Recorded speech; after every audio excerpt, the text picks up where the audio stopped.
Hello. There's dog fur on. I pet Annie for like 2 minutes. Well, don't pet Annie with the scrunchy hand, and then Ken doesn't put scrunchies on his wrist. Yeah, you should have seen my my bed when I came back from Gen Con. Gen Con. Aww. I had I kept it comforter. I kept it like this. It pretty much was I kept like my blanket over it. Peeled it off in a sheet. Pretty much. I'm gonna wash my hands. Hello, cool kids, and hello, immediate hype train. Yeah, Chris. Thank you, Chris. Chris, thank you for 17 months, fucking year and a half. It's insane. It's crazy. And Doc People Void, like us. 27 months, 2 years, 3 months. What the actual fuck? Almost the entire time we've been doing this, because honestly, big announcement, sort of, our next stream is our 3rd stream anniversary. Yeah. So holy shit. Yeah. Cool. We've been doing this for a fucking long time. Eat your heart out, Critical It's crazy when you look at YouTube or and like see like all the videos we've done, or we look at like the podcasts that have dropped, and it's like we're in the hundreds now, and I'm like, damn, that's crazy. We've done shit. And I just saw, so here's an announcement. One of the games that I did a solo game for the podcast of Alone Against the Static, the Call of Cthulhu adventure, won an Emmy for best writing. Hell yeah. So like, and I was watching, I was like, oh, hell yeah, we played that. So you see any award-winning Alone Against the Static, if you haven't bought it, if you're curious about it, go listen to me play it, because I did before it was famous. So yeah. Look at you hipster. I know. I was there before it was good. Now people have ruined it. Or it was cool. All these plebes have ruined it. So I only have one announcement before we get into the sacred pact of me recapping what happened last time for Amber. But it's never going to go up, Doc, because it's just lost footage. Doc Voigt asked when Jess's interview is going to go up. It's not going to happen. Never. It's a secret. Answer is never. I should just secretly film Jess randomly and just put together a clip of Jess being randomly filmed at like our different RPG games. Just moments, just. All my best. I kill the children. I burn the orphanage down. She burns the children. Okay. All right. It's an entire 20-minute compilation of just Jess burning children in RPGs. No or sacrificing children died or got hurt. Or sacrificing the party to the giant spiders. She's doing it again. You do that one time. I'm not going to judge her for that, because I have a feeling Rosalie might wind up doing that here. So see, here's the thing. On one scale, they get mad at me. She did it again at Gen Con. Hurting the children, and on the other scale, they get mad at me for trying to save the children. She did it again at Gen Con. She had 3 kittens in her inventory for sacrifices for blood magic, and she also went to the giant amber arch that was holding the evil demigod imprisoned below the lake and started to break it to set it free. Well, I'm gonna do it. She was just like, I'm gonna head toward the arch, and I just looked at Ken. I was like, she's doing it again. My character wasn't doing anything. I might as well just open the door. Fuck. That's funny. So the only thing I do want to announce is something we're actually pretty excited about is Monument Studios, creators of some awesome music and sound effects for your RPGs, reached out to us. So we're going to be using some of their stuff going forward. You're going to see it in RuneQuest. And I know Rainey's using the sound effects and stuff in his podcasts leading up to August 20th. We're going to be using beyond that, obviously. But August 20th, the Monument Studios people have a Kickstarter dropping to create, to bring out with some cool new stuff. I think there's some new music and new sound effects there, but also like my understanding is, and I could be wrong about this, so because Rainey was like kind of trying to explain to me, and I'm not a sound guy, but it's almost going to function as like a soundboard for you, was my understanding. I might be wrong about that, but either way, there's the link. Sarah just dropped it. monumentstudios.net. Check them out. You can sign up to be notified if you're interested in the Kickstarter dropping August 20th. Second big announcement in conjunction with that is I have used some of Monument's excellent stuff to create our own opener credit sequence for Company of the Dragon, which we'll be getting back to really, really soon. And I will be dropping that new to the world, unseen, on August 20th to coincide with their Kickstarter. So you can see some of their music in action if you want. So there you go. Look at us selling out. Yeah. selling out if it's a free partnership. No, it's a free with an indie company. Yeah. We are very pro other indie people and helping them, and that's what we're doing here. And they were very, very kind in letting us use their stuff, which is awesome of them. So that's what we're doing. You're not going to see me do that with Wizards of the Coast. So before we get started, So I received a very large piece of mail yesterday. Yeah. For those of you who might not know, Doc Boyd in chat was vehement in saying that he knew what the monster was and that he wanted to be silly and dramatic about it. And he messaged me on Discord, was like, would it be too much? Would it be too much if I sent you my guess in a sealed envelope? And I said, no, absolutely. It's so much bigger than just an envelope, though. Like, what is in there? This is a Priority Mail Express. You spent more money on this than you needed to, my dude. This just have a sheet of paper in huge print. I love it. Theory, okay. A theory he has. But, like, so I'm not turning this around because our it's gonna be a bunch of photos and red string and shit. We're gonna have to post it. Like, I haven't even pulled the seal on this. Yeah. The envelope is still sealed. So there's a much smaller envelope inside. I'm just not opening it until the end, buddy. Oh boy, out. I'm so excited. It's like a game show. Like you're just opening the envelope. Glitter everywhere. I'm just so excited. If you put glitter in here, I will fucking kill you. Next time. Do not mail me glitter. It will stick in my cat's fur forever, and she will be pissed off. Sparkle voice. So that is something to look forward to at the end of stream. I'm very excited. Once we've all died, the big we'll reveal. open the thing up and see how close he was. Yep. And you were killed by.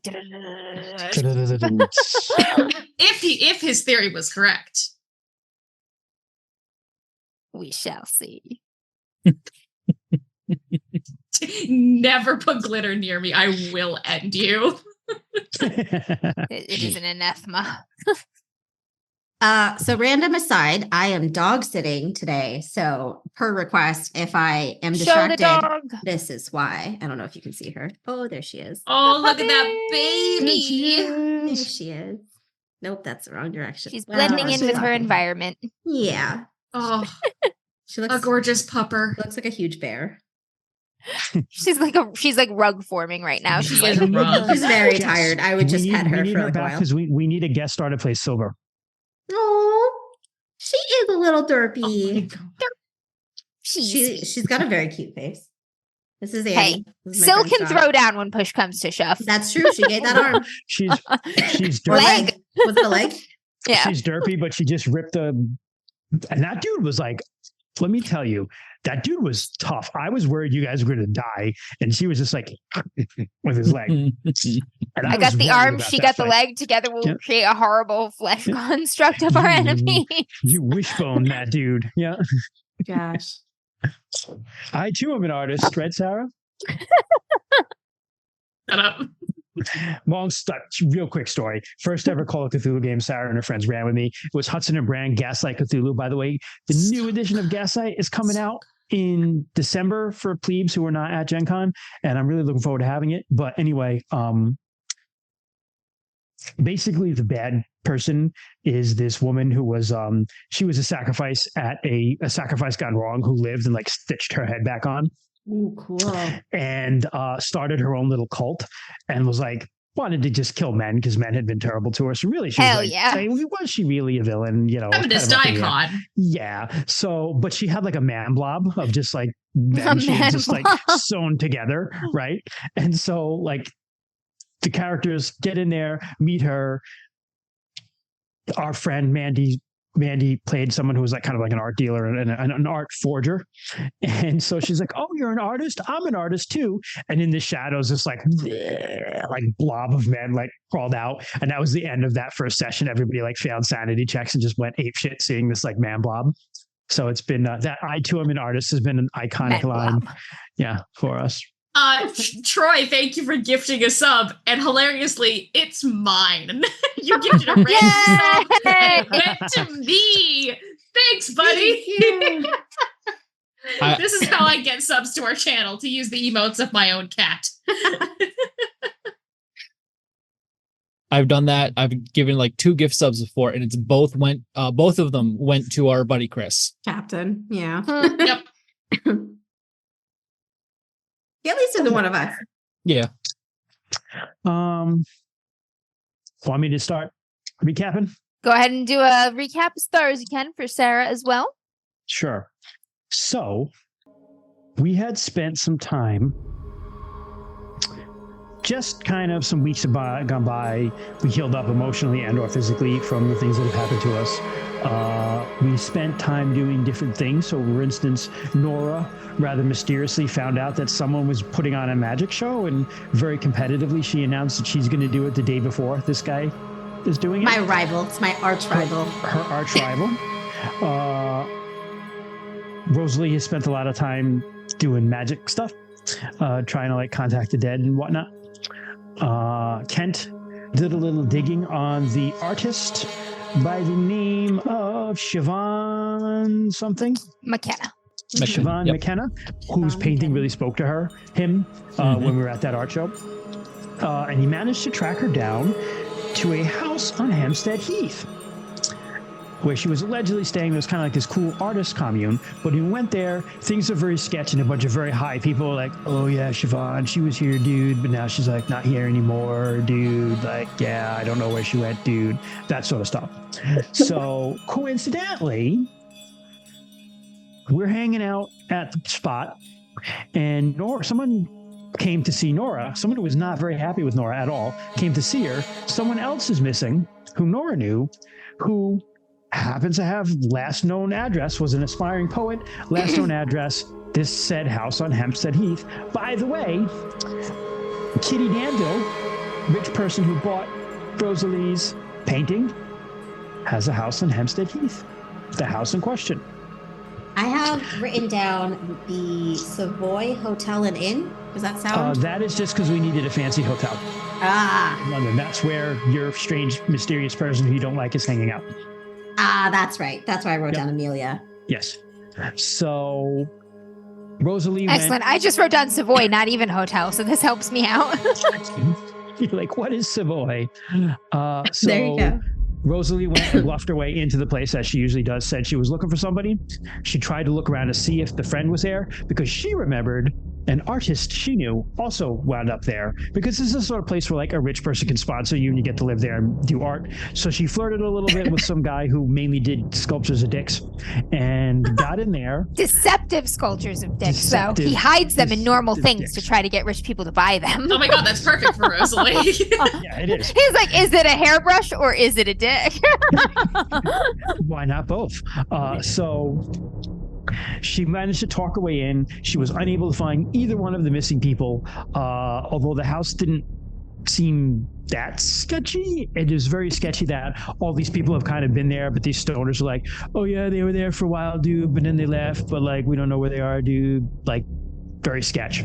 It was like a gross frat boy house. It was like, yeah, but with like good art. Frat boy house with good art in it. So that's basically the best. Yeah, that was a really good, apt description, Jess. So then we went home and we decided to do a seance to see if Rosalie could get in touch with not Jess's friend or Nora's friend, but the guy that she knew. James Morrow. Figuring that if nothing happened, then he must be alive somewhere. Maybe he just did wind up. If something does show up, he's probably dead. We are aware of the fact that James is very, very dead. And that's pretty much what we know. I have one note written down here, and it's Rosalie trying to remember mushrooms, boy, something eyes. I have no idea. I'm trying. Rosalie was trying. Rosalie was spending time scrying and doing stuff like that, trying to remember her own experiences when she was kidnapped to help out Riley. And that makes sense. She remembered like a mushroom circle, and she remembered like holding hands with something much bigger than her, and the eyes, but she couldn't remember much the face. Okay, that's I remember correctly. Is that right, Amber? Yes. Yeah. We're gonna start real quick with experience points for the last session that I owe you guys. Normally you do experience points at the end of sessions, but I keep forgetting and closing on whatever dramatic point. So I will give them at the beginning. Last session. Did you participate in the session? That's a yes for everybody. Did you confront any Vaesen? Not yet. Nope. Did you identify an unknown Vaesen? Nope. Doc Void might have. You got one experience point, buddy. Were you affected by your dark secret? I would argue that I think Nora was. But Nora actually might be, yeah. Yeah, Oh. I don't know what her dark secret Oh, no, is. wait. That was her trauma. Never mind. Okay. Yeah. Her dark that's secret my is something trauma. else. Yeah. Mhm. All right. Did you take risks to protect other people? Probably not yet. Nah. Have you learned anything? We know a guy's dead. And then again, that is learned on about the world yourself. Something character development wise, if you learned anything. I don't think so. Did you develop something in your headquarters? No. Did you perform an Yes, we did. extraordinary We did. action? We did. got- Oh develop yeah, something. shit, you did. Yes. Yes, you now have a contact in the police. I think we got that point last time, though. Oh yeah, I did We, even do it last time. I was like, if you- we got that we'll give experience credit to you. point last Oh, time. okay. All That's right. true. Good. Yes, that's the other thing. They all have a contact in the police force. He's a constable. His name is Colin Kelly. Colin. Colin Kelly. Colin. Yes. Perform an extraordinary action? No. So it's just the one experience point for everybody for the last one. Wah, wah. Wham, And wham. Amber's giving it to me because she's nice. Yes, I give absent players the average. I'm not one of those DMs who's like, hey, you can't make it a lot because life is complicated and things, so let's punish your character, make you 4 levels behind everybody else. Keep pace. I feel like I might have learned something about myself, but I don't know what, so I'll leave it for now. Amber is scary in storytelling, not in being a bad person. That is very true. Excellent. So we are going to start in media res. That's why I had that question mark. You are gathered in the seance room. The dripping red paint that was just appearing from thin air and falling on your crystal ball, Rosalie, has stilled, and the pool of paint has spread across the table surface into a shape that looks like a woman's lips painted red with rouge. Right. Oh, that's right. and- I was like, did you join the Rolling Stones? That's a great joke. Cecilia, you are standing in the doorway and you have just seen the end of the seance. You've seen the paint appear out of nowhere, the cold wind that took the room and was ruffling people's clothes and hair. Rosalie looking very creepy and otherworldly, especially from where you stood outside of the circle watching all of this go down, a little bit shocked. There's still goosebumps on your skin from the chill. And they're all quiet and a little bit shook, and you're standing there. You just sort of walk by like, where is everybody? Guys, are you back yet? She just opens the door and then just like, what, was this a bad time to come by? It's like the pizza meme. Yeah. I love that, the community meme. Yeah, the community pizza Yeah. meme. Yeah. I love that meme. No, Cecilia, it's no, do come in. Is the paint like dry? No, it's still very much wet and glossy. She's kind of like just touching it and has it on her fingers, and she's like, do come in. I think we have much to talk about. What's happened? I'll catch her up on the stuff that she missed. Yep. So for the sake of people not having to listen Yes. again. Cecilia was also quite starstruck by Kitty when you met at the Yes. gallery. We So both like- Yeah. Rosalie and Cecilia just like, oh shit. not just by her sheer awesomeness and air of amazing, but also in her striking resemblance to someone Cecilia remembers. I tried to contact someone I knew, and I succeeded, and I don't. Well, he shouldn't be dead, but apparently he is. Yeah, meta out of game. I totally don't remember the questions that we asked him. It's really, I asked a bunch of questions and then I tried to establish like a yes or no, but Yeah. he just with the colors of the paint. There was no like, I think he just was like, yeah, I'm fucking dead, was basically. Okay, I was going to say. Or the answers to the question could have all been whatever red was, yes or no. It was yes. But I definitely was like, I definitely asked one where I was like, I asked one that would have been a no purposely, and he just kept dripping. I don't remember. You go to one Gen Con and you remember everything else. I just don't remember what information we got. It was just that basically we know that he's dead. Okay. You would have to assume that Kitty. I did ask if Kitty had something to do with it, and I think he dripped more, but I don't remember. I mean, we know Kitty has something to do with it, so I mean that's like, you know, even though maybe she's completely innocent, that would she be could awesome be red herring. a coincidence. But innocent. You're going to stalk and find out. So Charles, do you remember Charles Morrow? Strange-looking guy, always kind of sniffing. James Morrow, yeah, James, that's what I meant. Do you remember James Morrow? Strange-looking guy, always kind of sniffing around me. Painted beards. Painted birds, very talented bird painter, but just, you know, kind of dull otherwise. It sounds vaguely familiar, yes. Yes, well, he had gone to Kitty's house, the Hempstead Heath house, and I asked about him, and he was missing there. And as is Nora's friend. Yes, my dear friend Martin. Like this is a place where people go missing. Oh. Odd. And apparently die, and lips have something to do with that.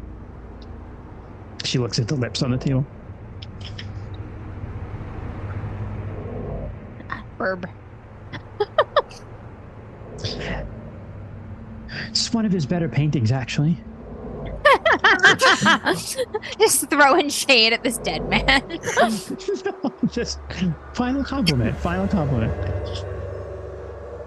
And Nora, you haven't heard anything about your friend, have you? Martin, no, he's been missing for about a month now. His sister, he writes to his sister almost daily, and she hasn't heard from him. He can't be dead. I hope not. I mean, I don't have the energy right now to try again. That's all right. Thank you.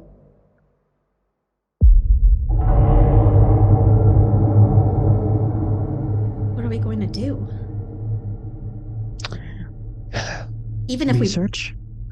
There must be something that feeds on artists. Maybe. I mean, we're in the best place in the world to research and do what? Out of character for a minute. Does Rosalie know Cecilia can do the automatic writing thing? If anyone does, Rosalie does. Okay.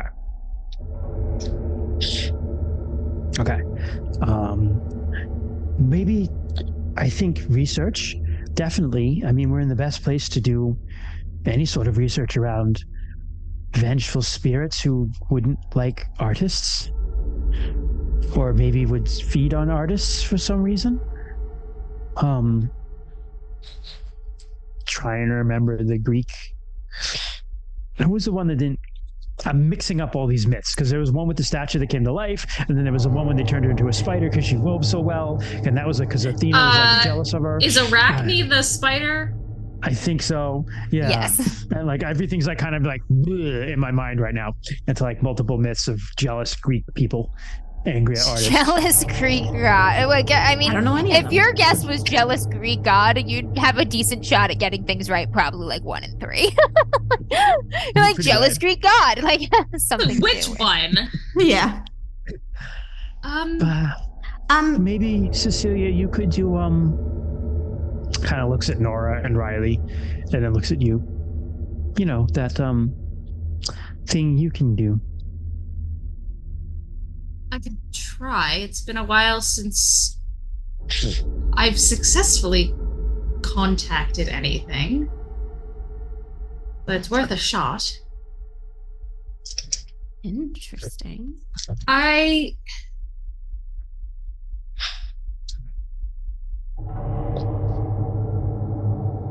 Nora, tell me a little more about your friend. Martin. What do I know about Martin? He's a redhead. He's got a bunch of freckles. Funny looking in a general sort of way. He is in his 20s-ish, I believe. He's comes from a well-off family. Yes, he's proper English family. He's a poet. He's free-spirited. I was closer to his younger brother, so I don't know too much about him. I've only met him really a couple times, but I was closer to his younger brother. Now, Amber, I want to make sure I'm reading this right. So under describing the talent, it says when channeling spirits through automatic writing. So do I have to try and contact a specific spirit because that's what Cecilia's trying to get at? Or is it more... Yes, I would have you make a roll to kind of give me a gauge on how much information you get and how clear it is. Okay. So the roll I would probably have you make is... Yeah, it says you can use inspiration to gain yes. clues. Yep, okay. That is the one. So, is there a table in this room? Yes, it is covered in red paint, but yes. Okay, so then she goes, why don't we go to the library? Yes, I think I'd like to keep this as is for now, because I feel that James was probably trying to tell us something with the lips, and, well, let's preserve it. Perhaps something will happen when the paint dries. Perhaps. Also, I need a table to do what I'm trying to do. Right, so. Of course, no. What is it that you're trying to do? And so she just starts walking, and we'll explain, presuming you're following her. Oh. On some occasion, I'm able to fall into a sort of trance while I'm writing, and can occasionally contact what I believe to be spirits or some other thing from beyond the veil. Is it always the same thing, or is it a different thing every time? No, it comes differently each time. The information I get varies greatly depending on if I get anything at all, what I'm able to find. That is very brave, Cecilia. Anything for the craft. So she'll sit down at one of the tables and pull out one of her, notebooks and writing utensils and just kind of lay her hand loosely on the page, just kind of slowly go into some deep breathing and just let her eyes just glaze over as she attempts this. Gosh, that is some scary Tom Riddle shit. Oh my god. All these gals got scary talents. Okay, so it's inspiration, which is 3, plus my empathy, which is 5. So I need to grab 2 more d6. Artiste. Apparently I wasn't prepared to have enough d6s. Okay.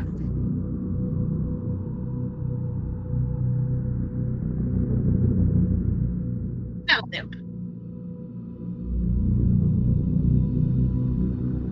So a success, because again, it's been a while. A success is a 6, right? 6s, yes. Okay. Well, I don't know if you guys can hear. It's mad because they're all metal except 2. Can't get the fucking sexiest dice I've ever seen from Gen Con this year, and I'm super jealous. They're very pretty. They're I so lust pretty. for his new dice. They're so pretty. Out of 8 dice, I got 1 6. Oh no! Well, that's 1. That's something. It is 1. All right. Would you mind reading out loud your ability to me, just so I don't have to look it up? Yeah. When channeling spirits through automatic writing, you can use inspiration to gain clues. Game Master provides more or less vague clues, predictions about the future, or momentary insights into the thoughts and experiences of your enemies. You can use it once per session. Extra successes reveal more clues, and then there's other stuff if you fail. Oh my god. Yeah. That's fucking beautiful. They're so Like, pretty. shit. They're frosted rainbow glass dice. I was gonna say, are they glow in opals? ambient? They glow in ambient light, and they flash when they roll. They're beautiful. Yeah. Insane, opal is a good dude. description for it. They so look pretty. opally, yeah. They are opaly. They're so beautiful. They're glass. The way that they're put together, they that panel in the middle of where they're fused is what makes it flash. And if they're sitting just right on the table, it looks like they're glowing from the inside. Wow, that's awesome. Yeah. So I walked by Man, them, and I was love just like, that. "Ooh, that one looks shiny." Yup. Fuck yeah, dude. Unrepentant dice goblinery, and I'm here for it. Let me think. I'm going to write some random words down, and then I'm going to give them to you. Oh, shit. Okay. Yeah, here we go.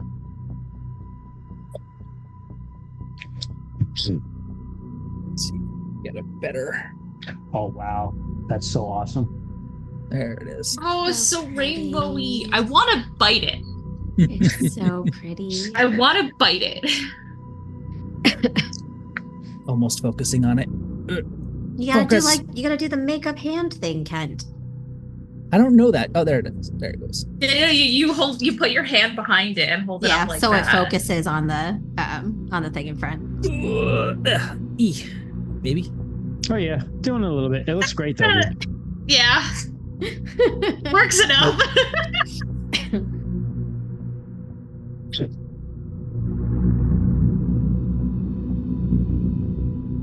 And then, of course, the cool little book. book. Ooh, that's cool. Where it comes in? That's This is what Love it's not what it came in. It's what it comes in now. that.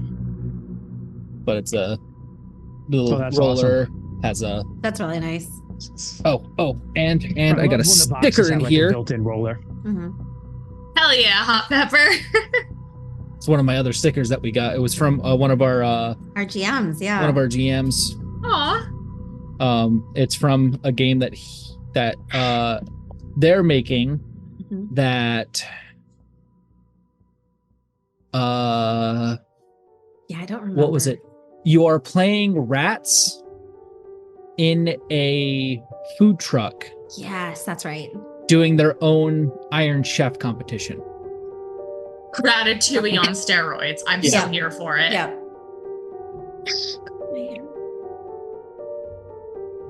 Also, update. Update? Update. Oh, you can't see her. Yeah, I can see she's all stretched out. Nope. She is. You woke her up, Jess. You startled the baby. was asleep. Oh no, she looks so sweet. Sorry, Annie. Go back to sleep. And I also have my other Okay. sticker that I'm Okay. not sure if I'm allowed to show on Twitch. So Is it a song? I Send it, showed to it- send it to the Facebook chat. I want to see. you have it. It's one of the Kirby cryptids. Oh, yeah. That's right.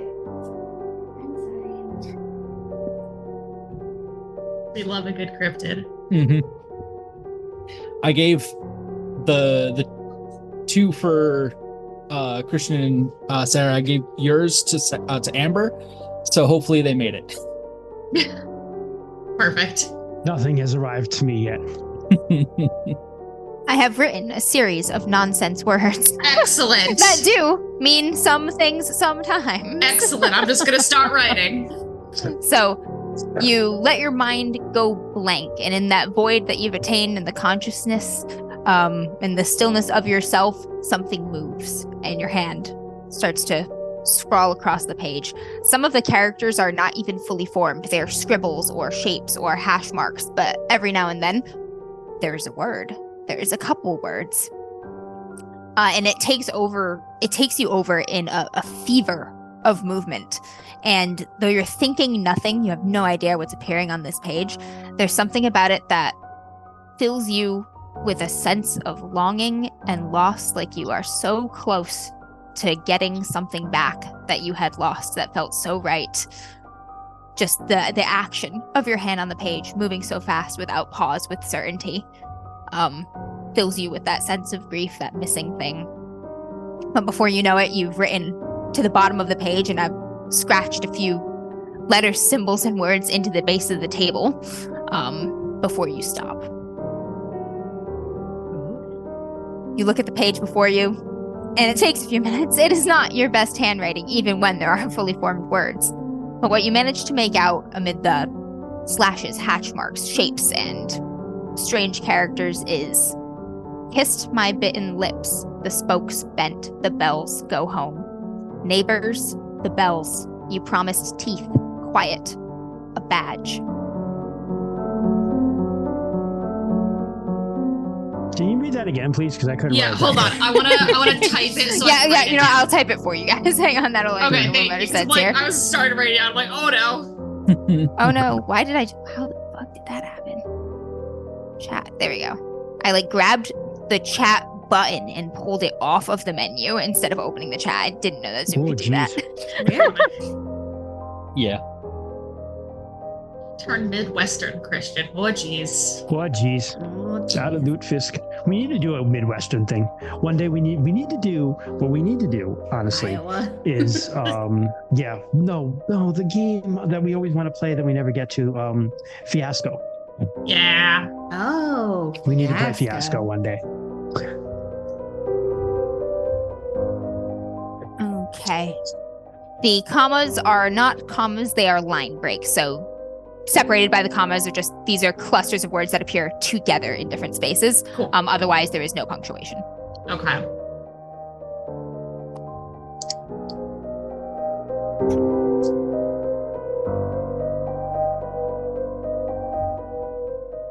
It's a poem, though.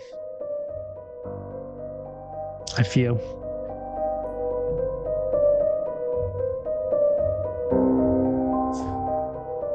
So she comes out of the trance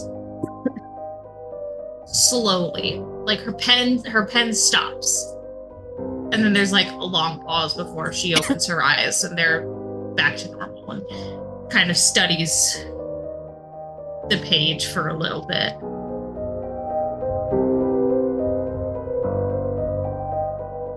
Does any of this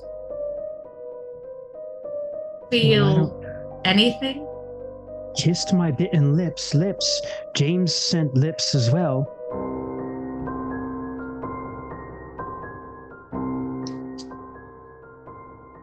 Did you ever see like the nature of James's artwork before all of this? Well, yes, it was just birds, mostly. Was it good? Terns, gulls, willets. Was it good? I'm thinking of the ass Cassowary. birds that one guy does. It's funny. I mean, as far as nature artwork, it was wood ducks. As far as nature artwork goes, it was very, very good. Technically, I mean, it I feel bad talking about the dead, but it lacked perspective and a sort of. It didn't really say anything. It was just pictures of birds. It's a good way to describe it. If it were in a Autobahn guide to birds, it would have been great there, you know? If it was an illustrator, as an illustration, it was excellent. As something that attempted to speak to the soul, it didn't. No, none of it means anything to me. Spokes bent bells. Do bells have spokes? Spokes bent the bells. Speaking bent the bells? The bells? Lips and bells. Bells appears twice. Lips tie back to what James told us. Teeth and bitten.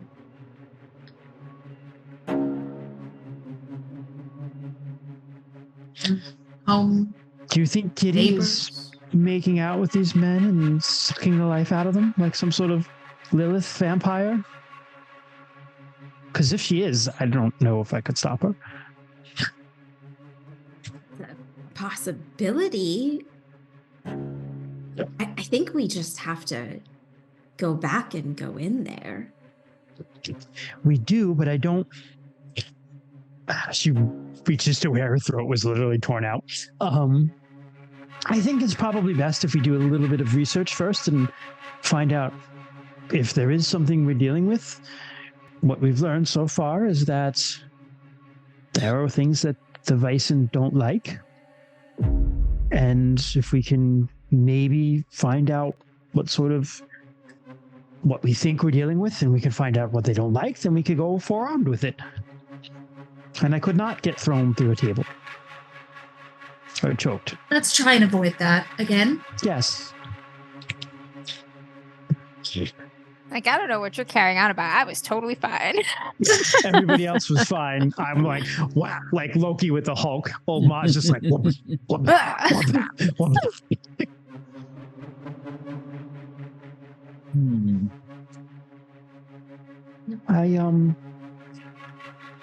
What's the name of our butler dude?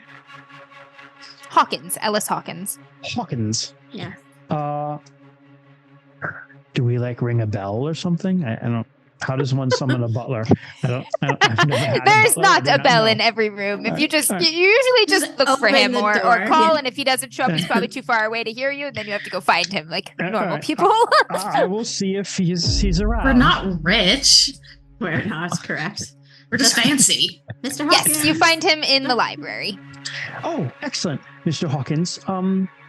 Two things. Leslie, One, in the seance room, there's a a little- mess. there's a little bit of a mess, but I would prefer you leave it as is for now, because I believe it's a clue for something we're dealing with.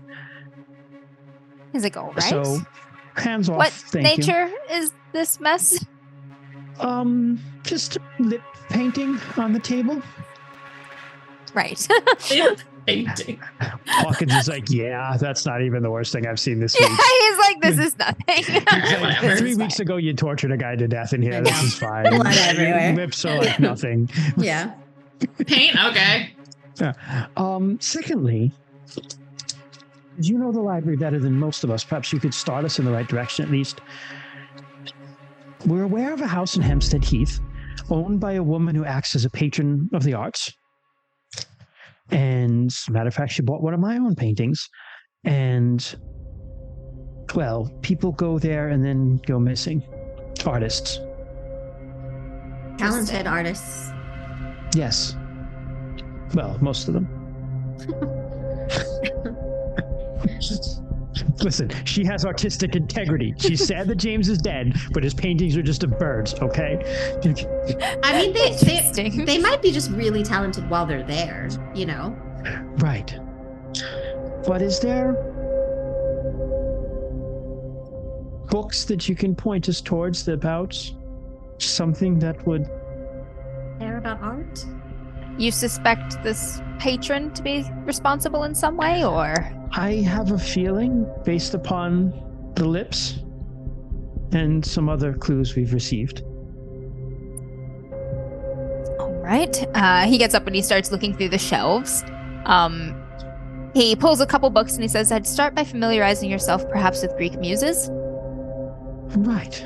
Okay. if it has to do with the arts. It is also Muses possible would that this is just typically- a creature who has found an angle for cultivating prey that is not significant in itself, but it cultivates the right kind of people who won't be missed.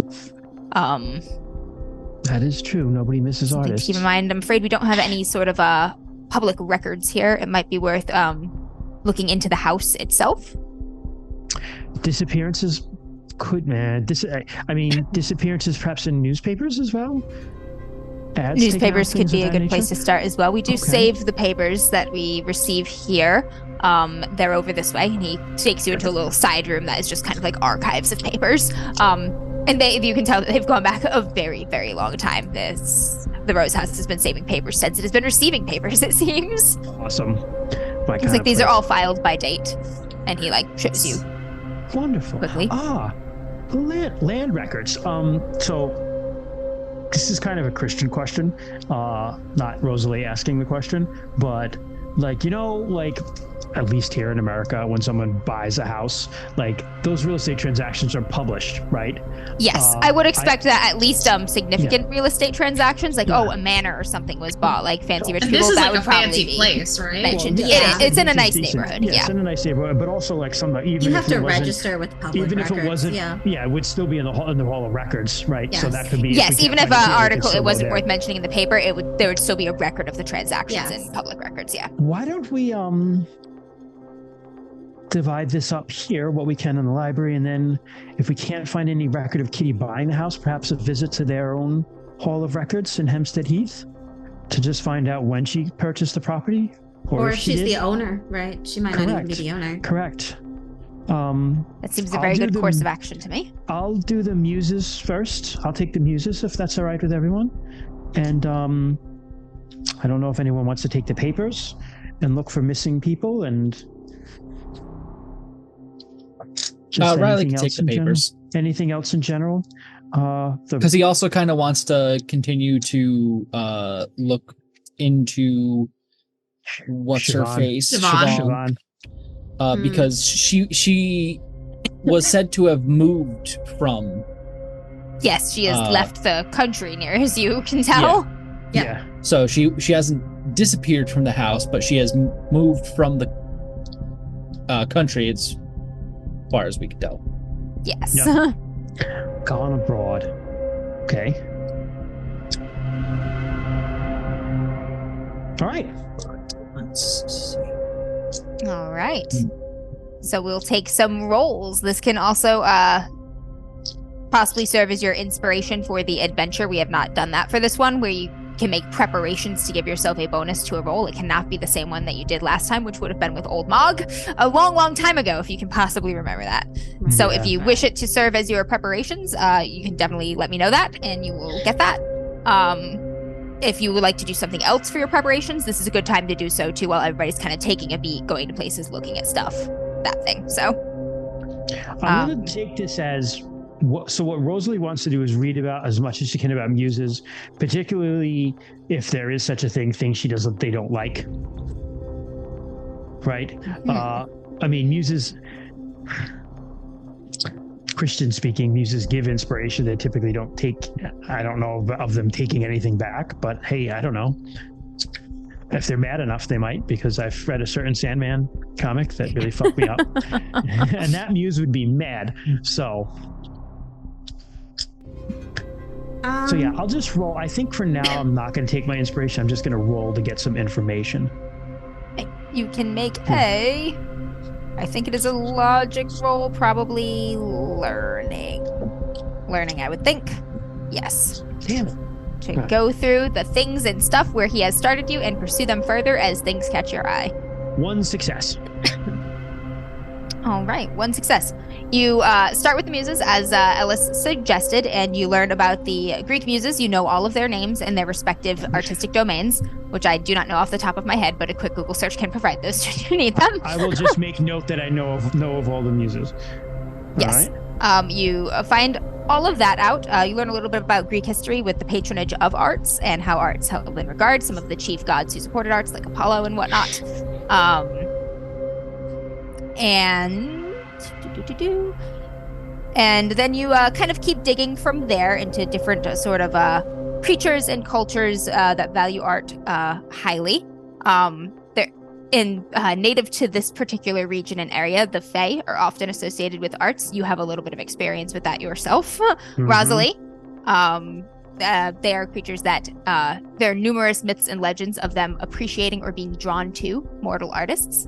And then acquiring them in different ways. It very rarely works out in these myths and legends in the artist's favor when an artist's art catches a fairy's eye. Oh shit. So lots of legends like that. Women singing down by the river while doing their washing.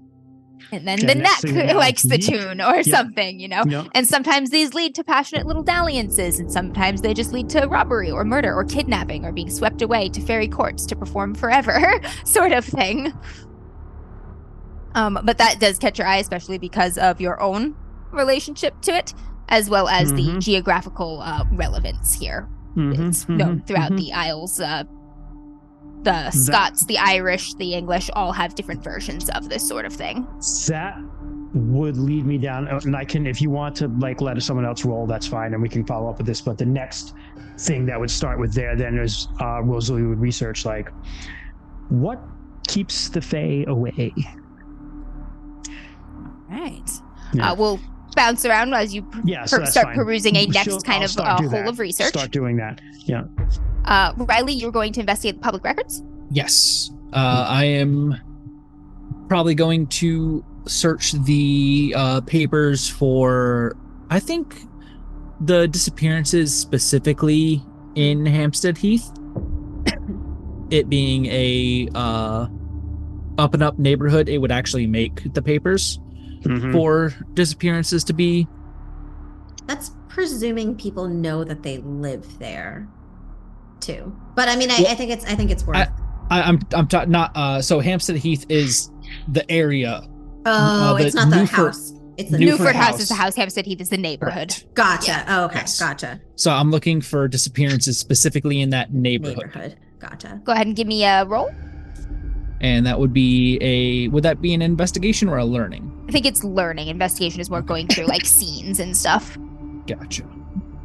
We're using the library here. That is 1 success. 1 success. All right, you start picking through and pouring through papers. How far back are you starting? What's kind of the time frame you're peeking into right now? Let's go. Let's go at least a year. All right, at least a year. So one of the first things that stands out to you as you're going through these papers is there's actually not a lot of news about any sort of mysteries, illicit goings-on, or scandals from Hampstead Heath. You are not from London, but you have been here a little while, and you've been around some folks from London, certainly, and you do have an understanding that reputation means a lot to especially the well-off and well-to-do people, and they tend to keep their shames and scandals very quiet. So as you're seeing that, you're like, there's a suspicious amount of nothing going on, almost as if there were the things that did go on were repressed from public scandal.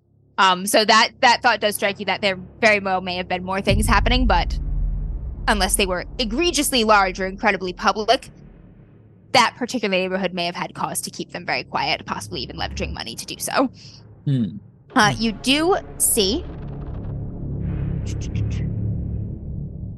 there is an article about the artist. There's a couple, there's 2 or 3 articles about the artist's colony that you find kind of interspersed throughout the year in Hampstead Heath. They are a bit salacious, and the tone of the article is that it is a scandal that this artist colony has sprung up here, and that the good people of Hampstead Heath are now pitted against this sort of threat from within. The article does talk a little about Kitty Danville, the owner of Hampstead Heath, and it does mention that she is the widow and inheritor of her husband's estate there. Okay. Okay. Who was her husband? Does it say? Her husband has a name, which I have not written down, but he was an investment banker. And he is from London. So that little tidbit comes out in one of the articles. And then the other articles are similar. As they go on in time, like the later 2 dated ones mention particular incidents with the artist colony, such as artists walking through the streets, being drunk and loud and overall unbecoming of proper gentlemen. And it mentions that many of these artists come from, low-born families and places unbecoming of such a good neighborhood. They are not necessarily all known for their breeding, though a few artists from very respectable families have seemed to have been corrupted by the organization here. There's a lot of speculation as to it growing. Even some kind of veiled language about maybe somebody should do something about it. But really only those 3 articles, and they kind of just get more speculative and kind of more incensed as time goes on. But you do get that little bit about Kitty being the inheritor of the sole inheritor of the estate after the passing of her husband who owned it. Okay. I also, when you were saying it's one of the scandals, something happening in the neighborhood, it's just a group of people. Artists being drunk, walking and around. Somebody throws a bottle, fight on the front lawn of the house or something in broad daylight, in full public. Oh God. I can also just see it just being mentioned amongst the group there was only one outfit amongst them all. Yeah, you could barely piece together an entire outfit on all shreds of clothing amid all participants. Mention of women of unsavory profession visiting sometimes, things like that. The police are mentioned a couple times, the police had to respond once and take away some of these ruffians in cuffs. Oh, we could possibly use our new contact then too to that see what was he knows about my next thing after finding suspiciously nothing in this. I would go to our new contact, go out to our new Kelly or contact to see whatever his name is. if he can shed some light on any more that has happened. All right, we'll come back to that next leg of the thing. Nora and Cecilia, what are you up to? So one of the Riley mentioning like, oh, she like inherited this place, like this is her husband, and with the discussion of trying to figure out like, is she the owner, where the public records are, she's gonna try and see if she can look in public record and find more information on her, if that's a thing, where she's from, you find the marriage record, and if it says like anything about her. Yep, you can definitely try. That is going to be... This one is not necessarily in a library. I'm going to actually ask for a empathy-based roll here, because this is more a matter of getting access to the public records than navigating them on your own sort of thing. So we are going to do probably a manipulation test, I would say. You're going to have to go down to different places that would have such records, such as some of the large churches, possibly about marriage records, like city hall type things and stuff, department of whatever fucking housing, land selling transaction thing it is. Yeah, so the and get these people to give you the time of day and show you some records. They did have like a social register back then too of like who was who. I think it was particularly, I think only nobles were in it. It was the peerage, but I think if you were rich enough, you might have been at least named in things like that, or at least in like social gossip columns. So that might be another avenue, Sarah. Either works. Yeah, you start at the one end and see if you reach the other before finding what you need, sort of thing. Either way, manipulation is a 5. Yep. Because I have no bonuses in it. It's just my empathy score. Hey, your empathy's high, though, at least. She got 5 empathy. Yeah, she's up there. 1 6. Only one, all right. but 1. You are running around throughout the town, taking coaches hither and thither, going through these records, asking folks really nicely, just looking into this, having different little story about why you need to look into this here and there at each time, and seeing if you can get someone to look and be like, oh, this sweet girl, I will help her out. Sweet and you old do lady. get a couple public servants to help you out. What you learn from your investigation through the public records is that Kitty Danville was married to...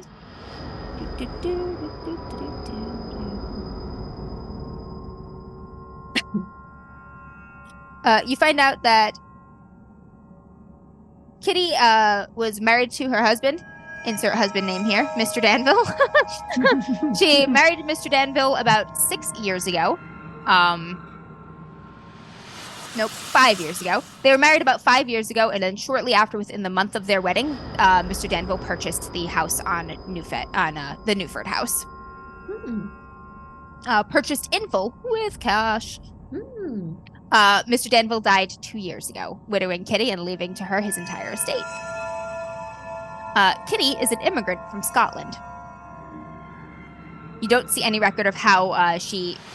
other than she is from Scotland, you don't see any records that indicate why she would have come here or when she would have come here, just that she was definitely here 5 years ago when she married this banker. Okay. Kitty herself, none of the records seem to indicate that she is of any sort of like noble or peerage, nothing like that. Her husband, no nobility, no titles, but he came from a well-off family, and he did better than his parents did in banking. He increased the family wealth, and sort of did better than the good roots that he came from. And I think that is about what you find in the public records. The Newford house itself was already built. It was not like a commissioned structure or anything. The structure itself is probably about like 15 to 20 years old. New construction, new neighborhood, nice, the growing gentry sort of thing, but it was not like built by Kitty's husband. I was popping it in chat, so I don't have any, I don't forget anything. Yeah. Okay. It's so vague. Immigrant from Scotland. No other info. Nope. She did not have an accent when we talked to her. She is Scottish. Amber, did she have a Scottish accent? She didn't. Nope. She She did did have an affected, a very She had an accent of like she spoke like of upper or middle class. She was using their sort of like dialect and nuances and whatnot. But it sounded to you like a Londoner accent. Okay, interesting. Wealthy Londoner accent. All right. Nora, what are you up to? Nora's pretty anxious and nervous and pretty desperate. So I think she's going to quietly slip out of the house and go to the newfound house. Oh shit. I was like quietly slip out of the house and vomit in the rose bushes. All right. Nora. I think so. She's just gonna scope it out at first. Yep, you're able to do that. Everybody is embroiled in their research or they've gone out and done stuff. Nobody, I think, has any reason to suspect that you would do such a thing right now, so you are able to get away. You head over to Newford House. You can get there within an hour by coach or by the nearest like train / rail thing. You have to hoof it from the neighborhood, from the beginning of the neighborhood. So you're walking through these nice manicured streets with these beautiful new construction, like brick houses and whatnot. I hope to blend in, but I don't think that I do at all. Like I've got like a heavy cloak. I don't really have that great clothing. So I've just got like a heavy cloak, a hood up that's like hides things. Anybody who looks at your shoes knows that you don't belong here. And this is a place where people look at each other's shoes. You are not harassed or anything, but there are a couple people out strolling. The fine ladies walking with their friends, taking their afternoon strolls and whatnot. They look at you. A couple of them will cross to the other side of the road. You get, they're like, like another one. The neighborhood's really going to shit kind of looks. But you are not like stopped, spoken to, or harassed at all. Make it to the Newford house. Right now, there is no one on the lawn. There is a bit of junk and detritus on the lawn. There's some canvas. There's a kind of buzzing mass of several flies hanging out around some spoiling ham. Some desecrated and spoiling ham that is laying on the lawn. Ah, yes, that's right. Ham darts. from the aforementioned game of ham darts. But nobody is out right now. All of the curtains are kind of thick and drawn. There's like no windows that are open or anything like that. Oh no, they're all thick and drawn. Damn. Okay. Do make a observation test for me. Observation. Around what time is it that I get here-ish? I imagine folks are kind of doing stuff in the afternoon right now, so it's probably like 2 or 3 o'clock. I am going to push that. So I am going to take... Oh, damn. Frightened.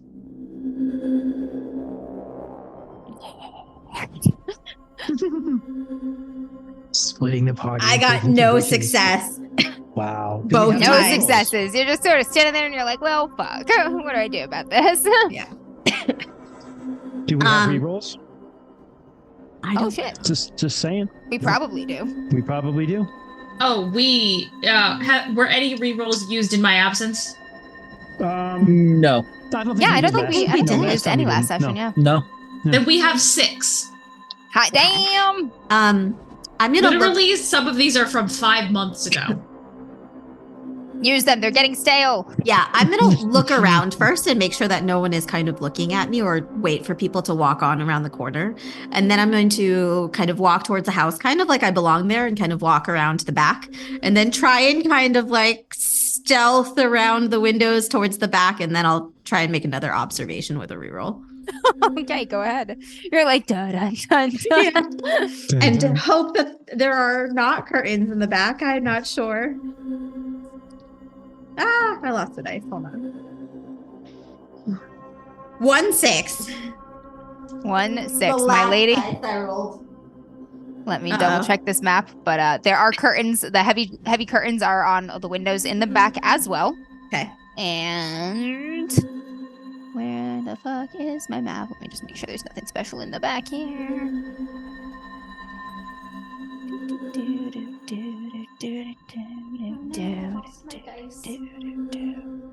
Joe just provided me with these spicy mac and cheese bites that I'm in love with, and I'm so stoked. Ooh. Yeah. Spicy mac and cheese.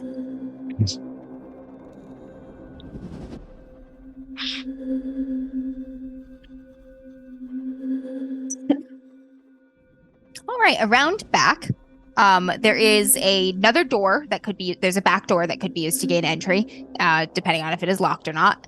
There are a couple more windows, all curtained, and there is a porch in the back as well.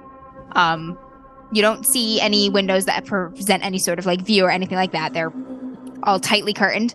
But you do notice as you're walking around the back that there's a brick wall that surrounds the yard.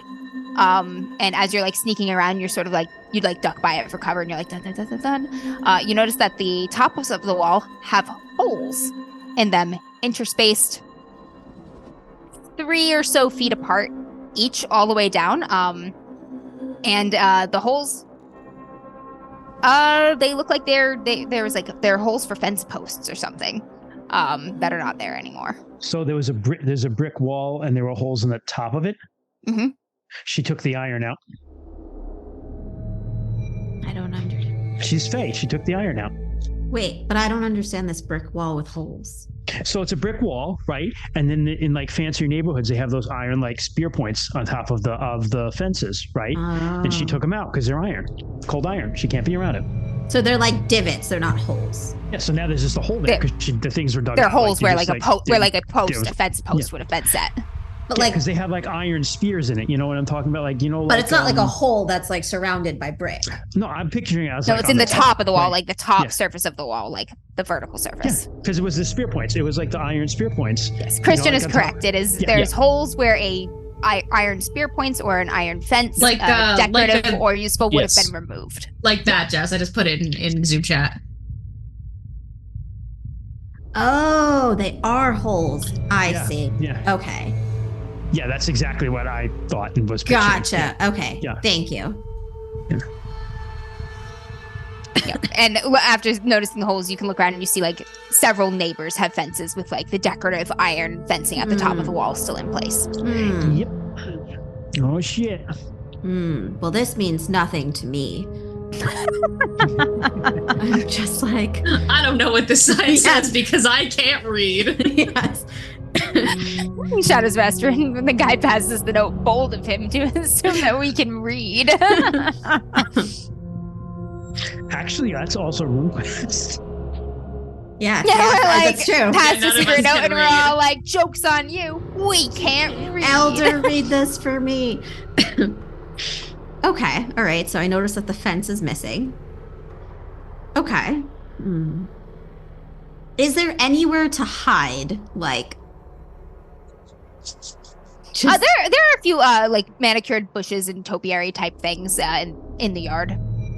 What time of day is it again? Like 2 or 3 o'clock in the afternoon. God, am I just gonna hide in a bush for a while? I guess I'm just gonna hide in a bush for a while. Nora hunkers down in You're a not bush. gonna come back? We're finally seeing Jess. She lives here Jess. now. Yeah. Yeah. Go ahead and make me a stealth test, Nora. I want to try and get inside We're all gonna But, go like- there. Never mind. We're all gonna go but, there like- later. with people. I need to like try and go inside with someone who lives there. A stealth check, you said? Yep. It's true. I can't just read books. I'm being impatient. I got 1 success. Oh, wait. Yes, I got 1 success. This does not have my mental All right. penalty. You are hanging out in the bush for now. We will pop back over to the extended research of Rosalie. Rosalie, once your eye was caught by the Fae, you're like, ooh, I like the feel of this one for this particular instance. I'm going to look at Fae weaknesses and stuff. Have I had a chance to talk to Cecilia and find out about her being from Scotland by any chance? Cecilia. About now, you would have completed your first legs of your research. Cecilia, you may return to the Rose House, and see Rosalie still buried in books. You know that she must be really compelled by this investigation because you remember her researching back at Brandcombe and how much she hated that. The constant sighs and angry noises.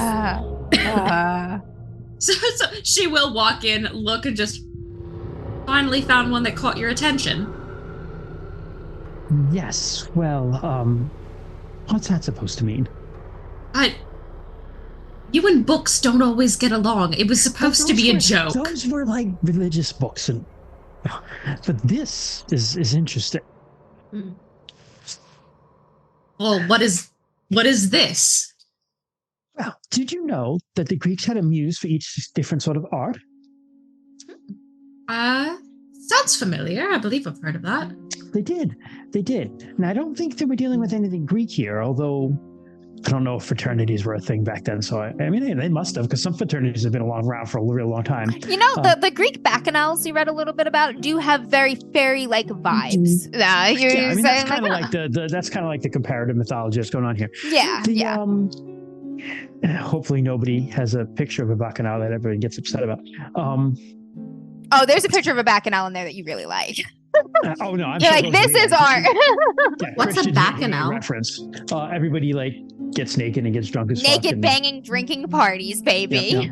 Reaching grace. In reality though, like Dionysius, when they were celebrating him, the bacchanals, they had these women called the Maenads, I think. I want to say, yeah. Maenads, and like they were scary as fuck because if you didn't join in, they tore you to pieces.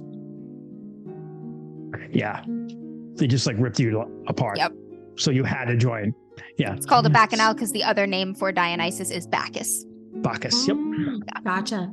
So anyway, I'm into that picture, but no, and this one has like these pictures as opposed to like, oh, I'm sad, I'm the Lord. Ugh. So anyway. I'm sad, I'm the Lord. There's so many thorns in my head. Man, I'm gonna get hit by lightning. Go directly to hell. Do not pass go to now. Get like $200. I'm there just for the memes I send you guys, and those aren't all my memes. St. Peter at the pearly gates looking at your meme collection. Just like, dude, bro. Really? You thought this was funny? Bro. Anyway, but I don't know. There are certain fae here who get attracted to an artist or their art, or a girl singing a song down by the river, or something along those lines, and occasionally snatch them and take them back to their courts. Or, well, it won't go well for them. And so I'm looking into just the fae in general, and ones that might be interested in art and what they don't like. Very worth looking into. So I went down and I was able to get a little bit from public record. There isn't much about Ms. Danville. She and her husband were married 5 years ago. He died he died 2 years ago. Yep. They were married for 5 years, or they were married 5 years ago? They were married 5 years ago. He died 2 years ago. Okay, yeah. Married 5 years ago. He died 2 years ago, leaving her everything. Sounds like a perfect marriage. He bought the house in full. Cash. Very, very wealthy man. Perfect marriage. Wealthy family. All this info about him. Kitty? Immigrant from Scotland. That's it. Yes. She didn't have a trace of an accent when we talked to her. I know. That's all that was said about her. Nothing about and she her. Wasn't like a member of the peerage or anything like that? Nothing is mentioned. And she wouldn't have been educated where she would have been educated out of the accent. And so Unless she nothing. Was an actress or something like that. I mean, it's possible she just spent a lot of time trying to blend into society, but there was nothing. It all seems very convenient that he just died like that so quickly after getting married. And do we know how he died? Amber, did it say? It says that his death was ruled like accidental, but otherwise no details about it. All that was said was it was ruled an accident. It was a tragic accident. Which is... There would be... Very suspicious wording. There would be a death certificate somewhere. Yes, but how do you go asking for a death certificate? I went to like 4 different places trying to not sound suspicious. Sure, they were still public record back then. Because death certificates are public record. Unless the death is embarrassing and you have money. Correct. That's true. Oh, that's true. That's true. That would probably be the constable might have that, or that could be at like the hospital or the coroner's office. Riley has this new friend who I don't really want to be around, but he's a police officer. He's all of our friend. It's not Riley's friend. It's all of he our was friend. He was a friend of Arthur. Arthur vouched for him. He's a friend of the house. He's a friend of the house. Yes. That's a very good friend. A friend of yours, not of mine. But maybe he could find the records as a cop. Or redacted ones. It's possible. We could go take a look, or it seems you have more work to do. I want to go sally off. If you don't mind doing on your own, I want to look into and find out what if there are some sort of art stealing Fae, what they don't like, or what Fae in general don't like, because I think that might come in handy. And for once, I'd like to be prepared. Apparently, they don't like fences. No, they don't like iron. I really wish I knew that. I know. I really wish like Rosalie knew that detail. But right now, I'm like, they don't like fences. Yeah. They like to see their neighbors. So Cecilia just kind of smirks to herself and just, better not to get your throat ripped out this time, huh? And she just pats her on the shoulder and walks out. She goes, I am getting wiser. Proud of you. I am growing. Look at me. I have character growth. Oh. All right. Cecilia, I'm going to have you run into Riley down at the police station for the sake of having more than one character in each scene. Yeah. Riley, you head that way after your initial research to go check up on police records, see if your constable bud has anything to know, and you run into Cecilia like on the way. You're like heading toward the police station where he works, and you see Cecilia like getting out of a little cab or something, and you're like, hey, you are now together. All right. Perfect. I look so much less suspicious now. I mean, so like I'm just like an Irish dude looking into things that I probably shouldn't be looking into. Yes, but you're a dude. That is true.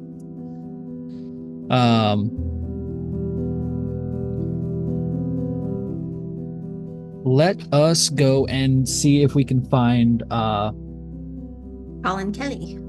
Yeah. Wasn't he a former constable or a No, I think he's a current constable. He still works in the in the precinct. Hey, friend. So we'll go in, we'll see we'll see if the constable's in. He is. He's filing some paperwork right now at this time in the afternoon. Eating a random Irishman. Yeah. Actually, Riley, your accent sort of helps you out in this case here. The constable is also an immigrant from Ireland. Yes, you come in with an Irish true, accent asking for the Irish constable, and the secretary kind of at the intake there is like, I'll what's your name? I'll let him know that you're asking after him. I'll say that I'm Riley O'Day. I'm from the Rose House. She's like, all right, one moment, hon. She gets up, she goes back. She returns after just a minute, and she said, he said he'll be out in just a moment if you want to take a seat. All right. We'll take a seat and give it a wait, and I'll just kind of I'll just like observe the station right now, just kind of see what's going on.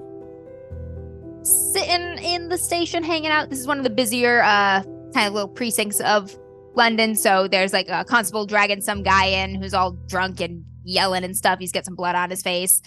Just coming like, get over here, you little shit. Like just wrestling him back. Another constable comes to help him drag him off. There's people coming to and fro with stacks of papers and whatnot. Another officer goes like running out in full uniform, just like runs out the door. Like it's busy.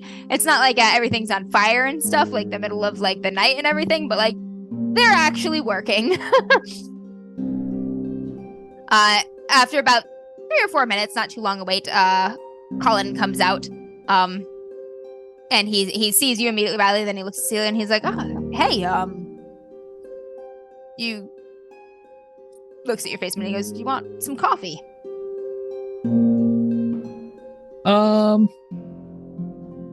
I'll look at Cecilia if she wants anything, but I'm all set. But we've or tea, rather. It would have been tea that you offered. Coffee. Tea. Would you like some tea? Gladly. Thank you. He's like, right, come this way. How business or pleasure today? Business for where we have some questions about I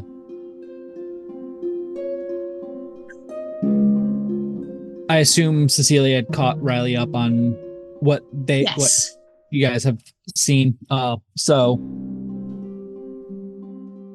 we're kind of looking into some disappearances that had happened around particularly the Newford house. And we've been looking into the kind of out of like he knows that like we're part of because he's connected to Arthur. And when you say disappearances, you've been looking into some disappearances. He says like Rose House sort of disappearances. Yes, Rose House disappearances. Right. Okay. Yeah, he leads you back to his office. He doesn't have like a private office. He's got like a room with like 4 kind of ye old cubicles, but there are no other officers in there right now. So he just like drags over a chair from one of his colleagues' cubicles for you both to be able to sit, and he goes and he gets some tea for y'all. And he says, all right, he flips open a pad and he's like, what are you looking for? What can I do to help? Who are the missing people? Well, who was the first one? James Morrow. James Morrow. James Morrow. And Martin Beddoes. As everyone says the wrong last name. She's like Bellows, and you're like Meadows. I'm like Beddoe. And your Shaban has also left. I guess she's not missing. So yeah, she's not missing, but we have been looking into it. For the most part, it was happenstance that we've noticed that there have been some disappearances coinciding with this house. Martin Beddoes, he whistles and he goes, I know his sister. First, she, when the officers at the precinct that handles the Hampstead neighborhood would not help her, she climbed up the chain of command all the way to here. Well, yes, it seemed like it seemed very coincidental to a point that I happened to be searching for an artist that used to live at the Newford house, but from what I could discover, she fled the country. And then it's another one of us who was working with the Rose House was contacted by the sister because it seems like she is a old friend. I figured she'd go private after hitting some dead ends with the public recourse. I did not handle any of these cases personally. They were not in my purview. I was just, she was just memorable when she showed up in the lobby is all. But I can look in to see if any reports have been filed on either of these. I am certain that Amelia would have filed a report on her brother's missing, but I can see if any officers did do any follow-up at all. I'll have to, let me write you a letter to me a British name. Roger Moore. Oh, actually, you know what? I think there is a name in here I can use. British name generator. British name generator. Roger Moore. I think there's actually a guy in here that I can use. When you know a guy. Sebastian. Is Sebastian a British name? Let me write you a letter to Sergeant Hall.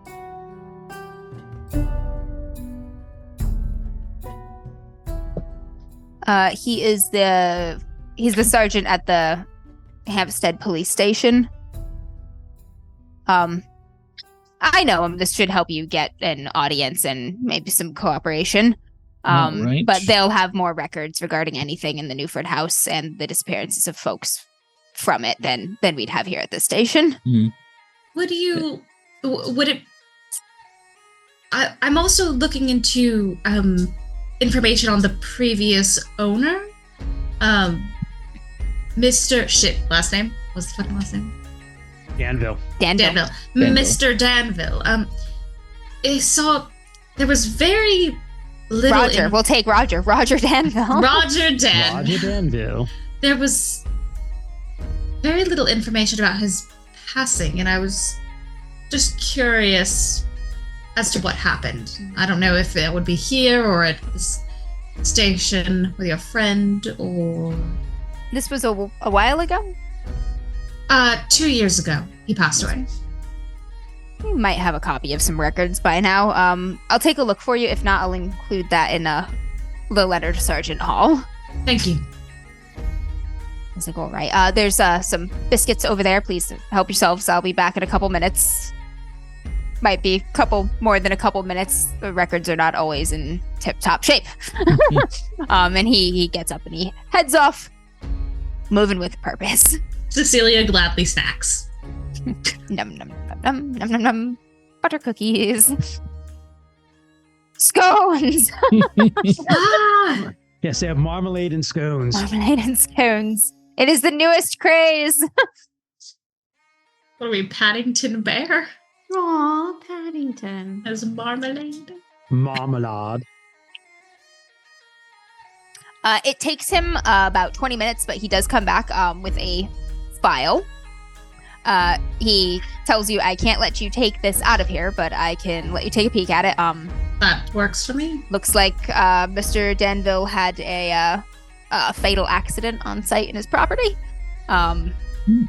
Here's the coroner's report. There's nothing to investigate according to it, but maybe it'll help you.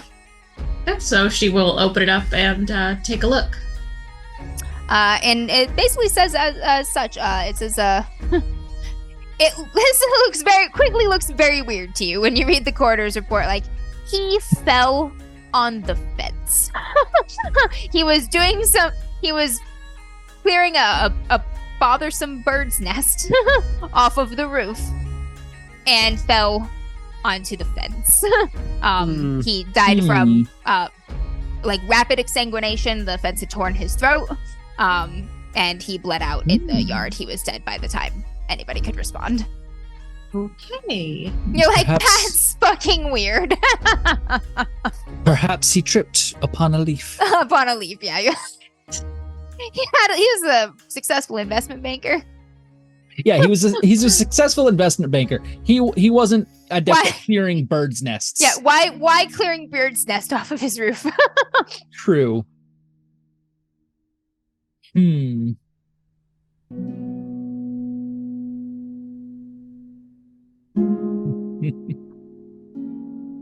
Yeah, perfect excuse to dispose of an iron fence.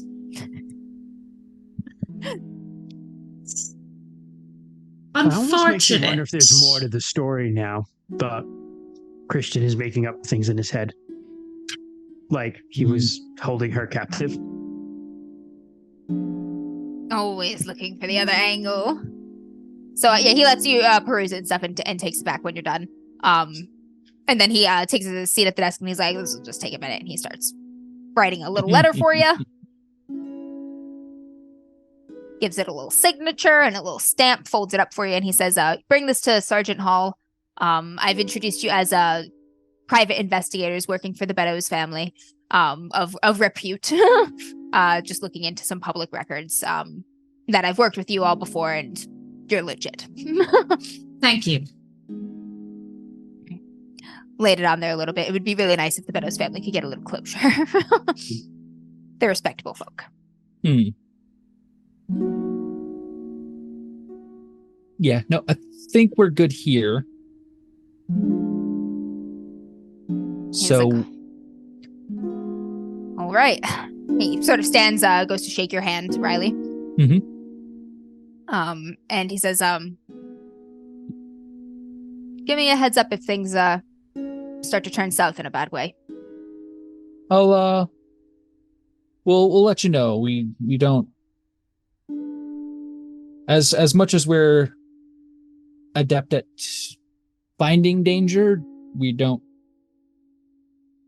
have quite the means to get out of it ourselves.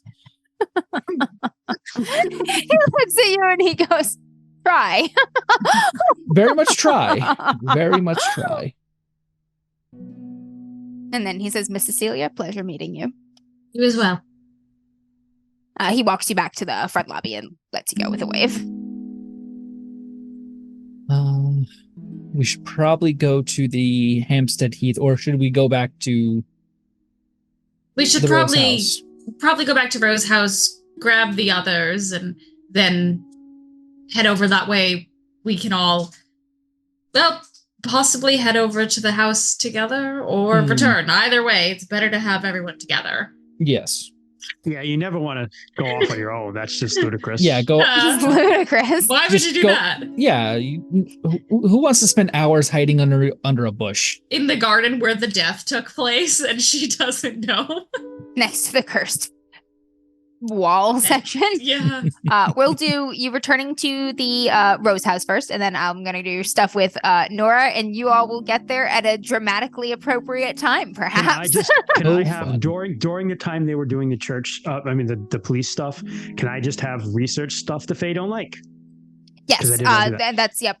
So what you have found, there's a wide variety of things that Fae don't like, and it does vary based upon type of Fae. And you, of course, get conflicting sources about what each type of Fae doesn't like. So some of this you're certain must have some kernel of truth to it. Some of it is probably bullshit. A prevailing theme that you do see is an aversion to Christian iconography or Christian things. There are plenty of Fae that can be disrupted, paralyzed, even destroyed by reciting scripture. They abhor the sight of the cross, the sound of church bells. Bells. Yep. Lots of Fae have been destroyed or fought by saints, blessed weapons, that sort of thing. So there's a pervasive theme of having an Christian trappings and iconography being an anathema to the Fae. You do also see, the tidbits about iron, Fae being unable to withstand the touch of iron or tolerate it. Silver, on the other hand, seems to be a Fae-friendly metal, fairy silver, and there are enchanted silver trinkets and things in fairyland and whatnot. Let me see if there's anything else. Some Fae have aversions to certain herbs. Herbs that tend to have some relevance to Christianity in some way, like St. John's wort and things like that. Christian iconography. Some Fae are also able to be tricked or trapped if they can be goaded into some sort of competition or bargain with a mortal who can then outsmart them in some way. There are lots of fairy tales and stories about a clever hero somehow beating a Fae at its own game. Right.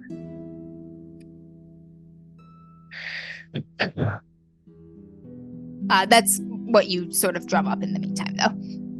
How do advantages work again? So an advantage is you do something to make a preparation for the coming adventure, and you get to add...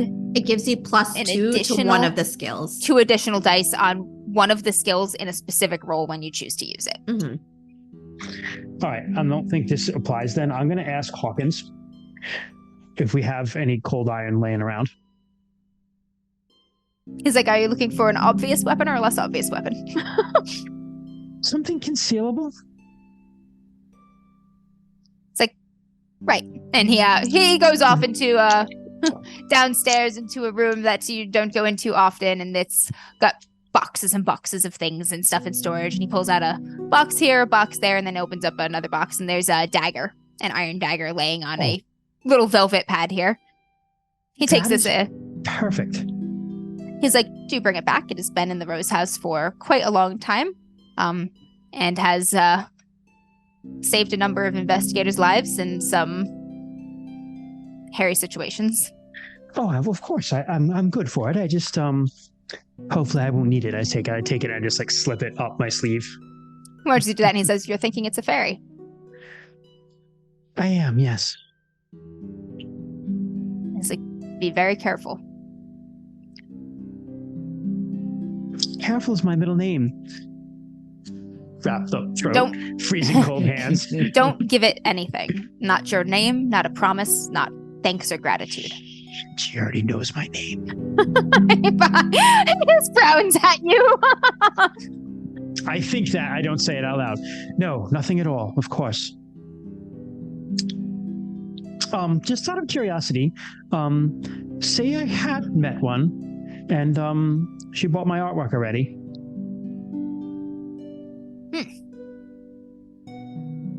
Asking for a friend. She bought you already. I would say she's likely taken a shine to you. That sort of attention often proves unfortunate at the worst, at the best for folk. I would have your guard up. Okay, but if we had been introduced, then I hadn't that name thing. Just thinking now that I mean my name. It has was power used sometimes with some fae. Right. Well, hopefully I'll just drive this through her face, and that'll be the end of it. I say You want to cross? Not really, but yes, I guess I should take one. He gets you he's got like a box of little silver crosses on chains. Oh, well, if you have a couple, I'll take some for one for everyone then. He gives you one of each. She just kind of like disdainfully puts them in a bag. Remind me a little of Arthur just now. Gearing up for war. I'm sorry, Hawkins. I'm just not much of a fan of these things. I don't know why. I'm not either. Okay, well. But power often lies where people believe it does. That is true. That is very true. I've made a reputation based on that. But thank you. I appreciate your help. Of course, let me know if there's anything else. I will. I'm going to really quick interrupt since we are between scenes. Sunday Mead, thank you for 13 months of subscribing. Wow. Just over a year. Insane. Oh, dang. Beautiful. Thank you very much, my good dude. It is very much appreciated. Hot damn. Love it. Thank you, Sunday Mead. You get out of that box. You don't need that. The rest of you arrive at the house. Exchange any and all relevant information. Take these, and I give him the cross. A cross for each. She just kind of, why are you giving me this? Because I converted, darling. No, give me the actual answer. It's something that they don't like if it is something that we don't want to meet. Okay, thank you. And she puts it in her pocket. I also meanwhile, pulls Nora. out the iron dagger. Iron. To be fair, crosses might cover a couple of things, so. True. Meanwhile, Nora, in a bush. You are hiding in a bush. You're in the bush for like probably 40 minutes, like long enough that like a couple bugs have like crawled on you and your like knees and stuff are starting to hurt just from be like crouched like low for so long. But eventually that back door does open and a shirtless, or actually he's wearing a robe that's just like open. He does have like trunks on underneath, but he just like walks out onto the porch and he's smoking a cigarette and he just like flicks it kind of casually into the yard and then he like pees off the side of the porch. Have I seen this man before? Behind him. This man.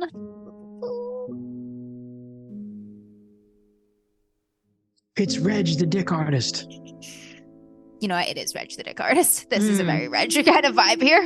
Yeah.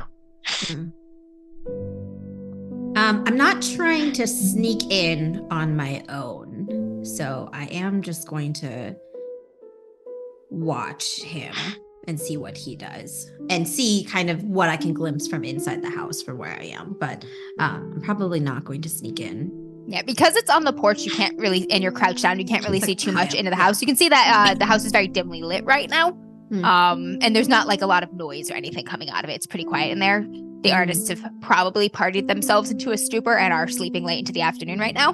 But Reg just sort of gives it a shake and then goes back inside. Okay. Yeah, I'm just gonna keep hiding in my bush. I am gonna do something probably right before the party gets there. All right. We'll say it was like 3 o'clock then there. Another 45 minutes to an hour goes by, and one of the curtains in the back room kind of gets drawn aside.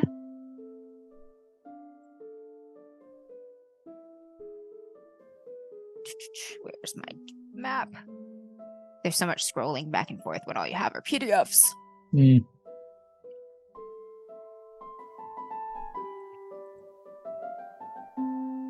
Yeah, one of the curtains gets drawn aside, and there's like a kind of petite, thin woman with dark hair, like tied in a messy bun. She like throws the curtain aside, and she just has a cup, and she's just like kind of like sipping from the tea, just staring into the yard. I'm the only one who didn't see her, right? At the party because I was bleeding in the back. No, you did see her. She made a comment about your blood. Oh, okay. Is this the same woman? Is this Kitty? No, this is not this Kitty. Is different. Okay. This woman is much smaller than Kitty. Kitty is very tall. She's like a petite, put together woman. Yep, drinking petite, coffee. thin woman. Her hair is tied back in a bun. She looks tired, pale, but she's just kind of like sipping some tea, like just like long night, and just like staring into the yard. She's on the second floor? Nope, she's on the first floor. She's so there's like the porch on the back side of the house, and there are 2 windows and that back door both lead out onto the porch. She's at one of the windows, so you would have to go up the porch, and then you'd be standing in front of the window. Gotcha. Okay. I know. I'll just continue watching. She stands there for about 10 minutes, and then a gentleman kind of walks up behind her and like taps her on the shoulder, and she like turns to him. They talk for a moment, and then she like closes the curtain. Okay.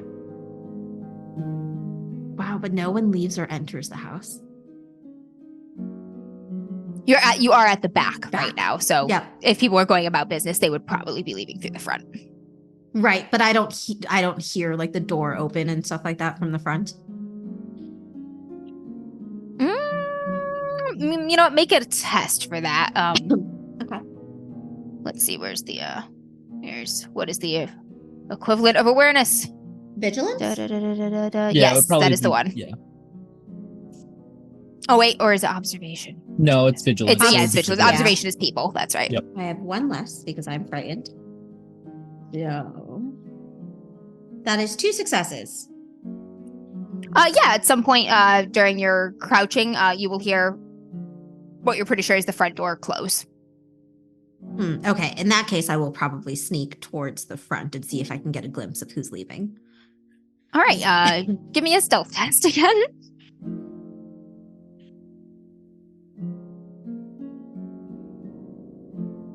That is 2 successes.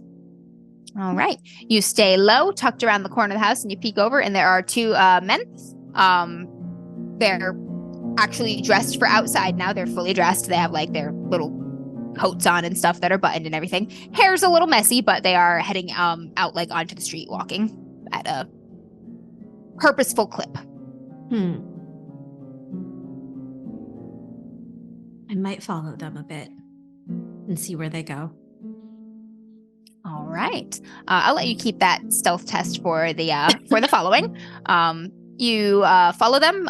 They walk through the Hampstead neighborhood a ways until they find a cab and then they hail the cab and they get into it.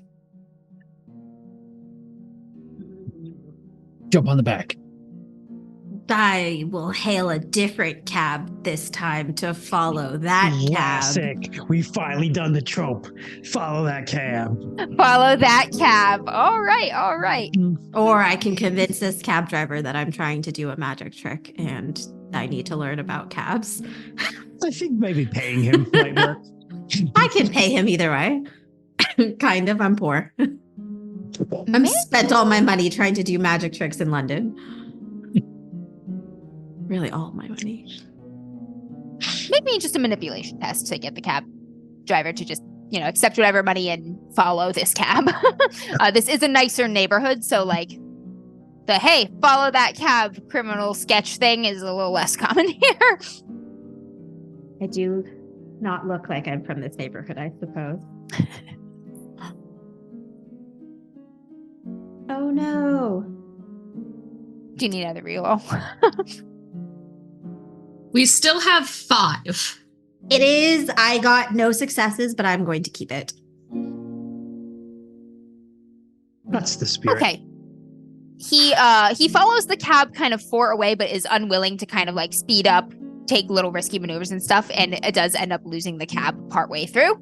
The cab is lost down in the crummy art district where Rosalie used to live. Actually, he loses it there. Okay. All right. I will hop out, pay my cab driver, even though he does not wish to do what I requested, understandably. He looks at you like he's not happy about this either. We're both not happy, but I will pay him and tip him and send him off. Good day, sir. Leave him with a flyer to my show. I won't actually give it to him. I'll just hide it in the back of his carriage. I'll stick it in places for people to find. Guerrilla marketing. Then I will go find my friends or return back to the house. You going to the Newford house or the Rose house? I will go back to the Rose house. All right. You rejoin your friends. Probably just about the time we're like, where is she? Yeah, anyway? you're like, she's gone. And then she just comes on and looking a little miffed. We were just about to leave and we couldn't find you. Where'd you go? Well, I am here now. Did you learn anything new? We learned that Kitty was married. Her husband died. We found out at the station that he seemingly fell off the roof trying to clear a bird's nest and fell onto the fence posts. Ah, that would explain why the fences are missing. I was wondering. The fences are missing? Do you mean the iron fences? I mean, I suppose I don't know what kind of material they were made of, but the fences are all missing and their neighbors have all fences. I suppose I could tell that the neighbors' fences are all iron. Yeah, they're the typical stylish kind of black iron. The iron fences are missing, Cecilia. You're being very suspicious, Rosalie. Well, I did some research on the Fae, and they hate iron. And this too. Here, take it. She gives you a cross. She's like, ew. Yeah, take it. The Fae and lovely. Rosalie hate crosses. They don't like those. I totally understand why.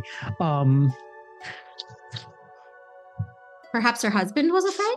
If he fell and died on a cross? No, I think that Or on a fence? he was a husband and she whacked him and took his money. Her husband was an investment banker, extremely wealthy, from a well-to-do family.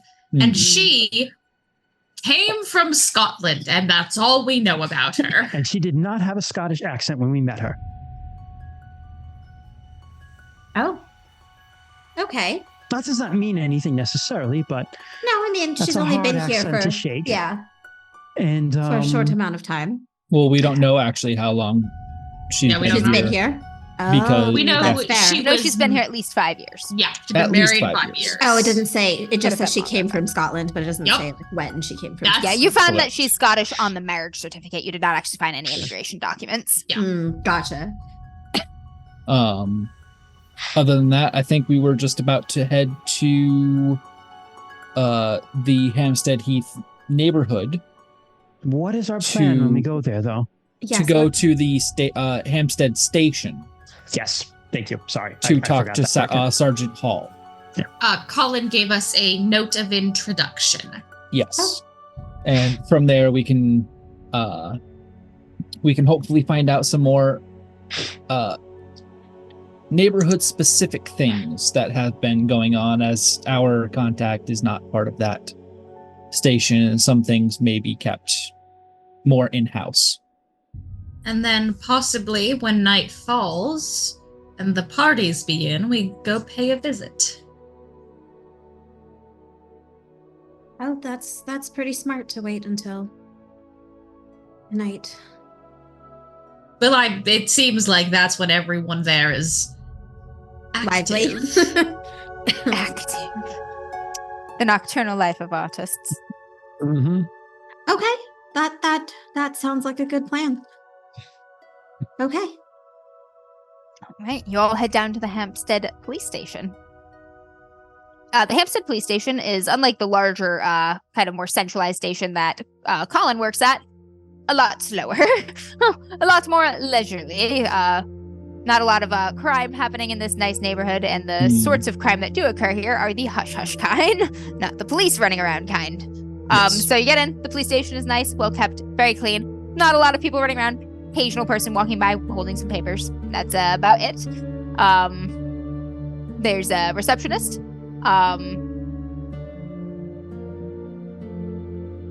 Sort of just, can I help you?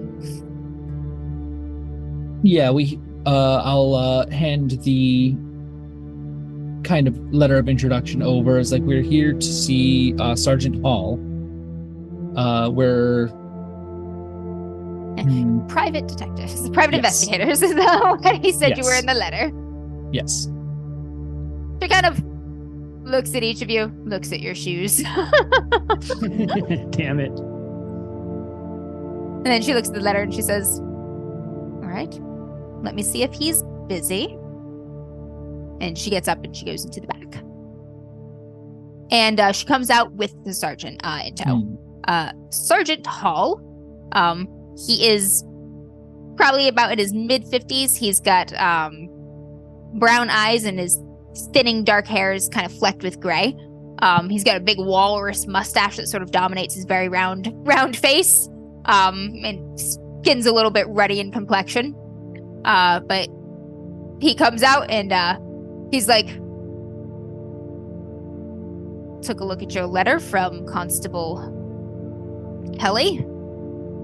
Private investigators, he said. Yes. And he looks at you each suspiciously.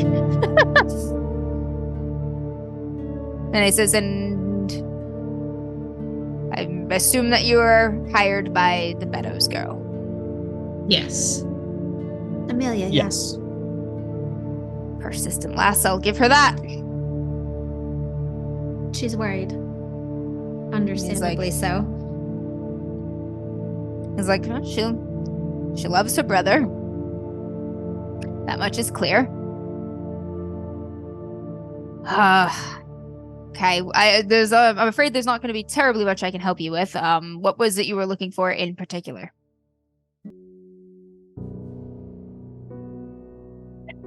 I can show you the police report from the arrest, but it's not actionable. There's nothing we can do about it. Wait, hold on. Sorry. The arrest? Do we know about arrest? Nope. Because we were going to look at. The death certificate is what we wanted to see. Yeah.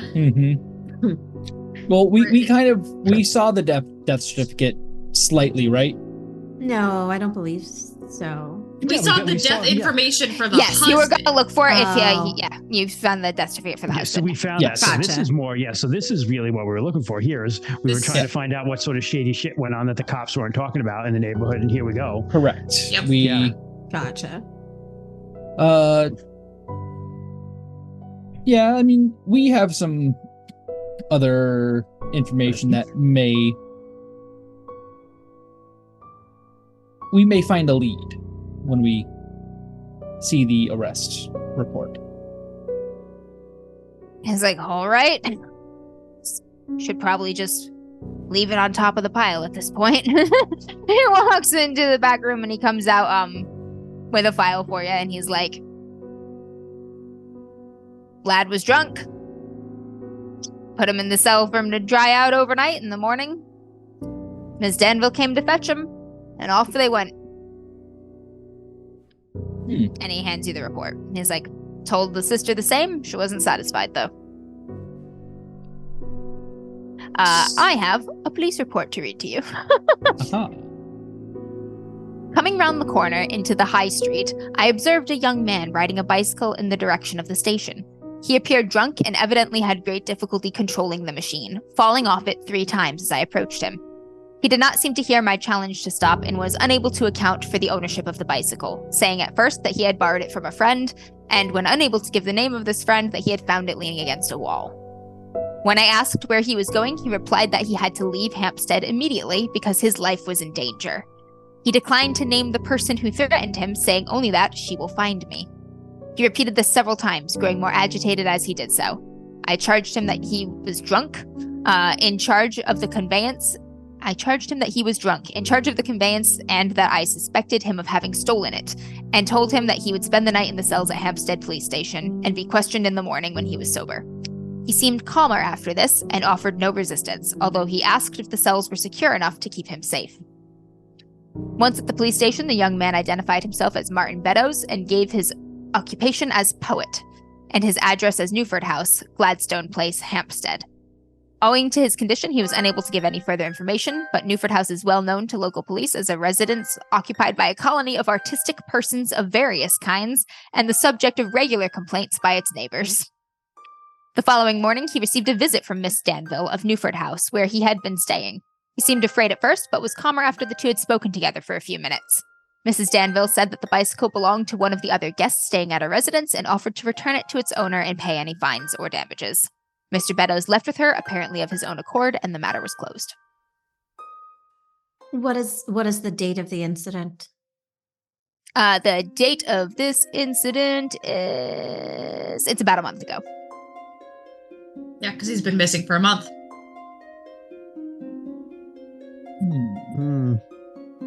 That's a horrible sinking feeling in my stomach. I don't know where those happen. Sergeant Hall says, it's not a crime to make poor decisions or to exercise one's will to questionable places. There were... Rosalie sees Nora and just kind of holds her hand. No damages, no one came forward and disputed the bicycle or anything like that. Was anyone here who witnessed Miss Danville taking Martin out?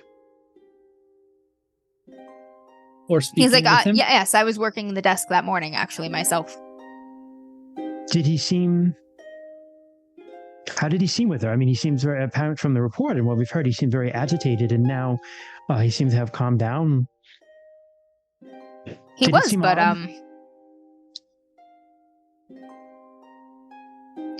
listen.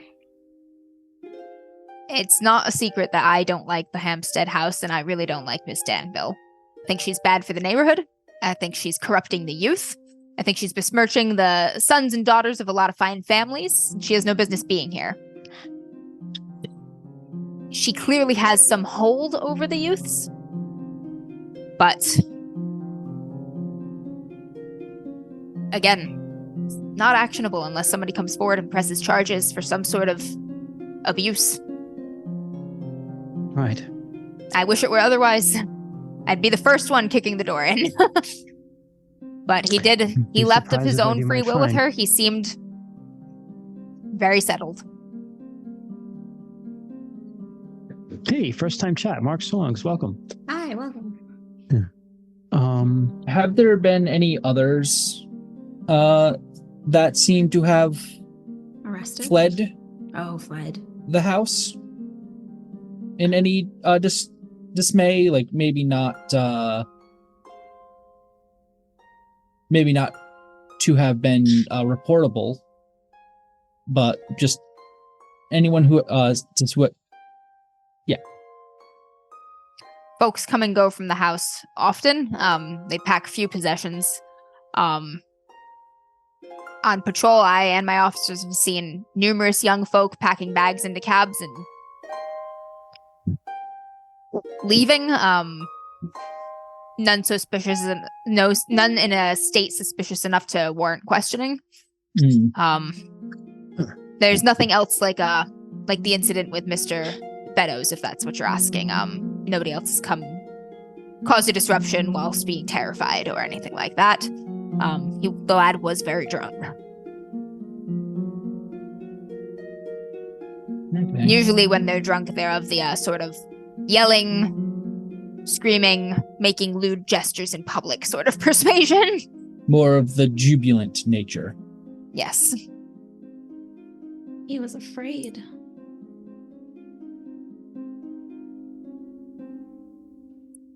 Maybe he remembered his Christian upbringing. Sorry, Rosalie actually kind of like, excuse me, must have swallowed a bug.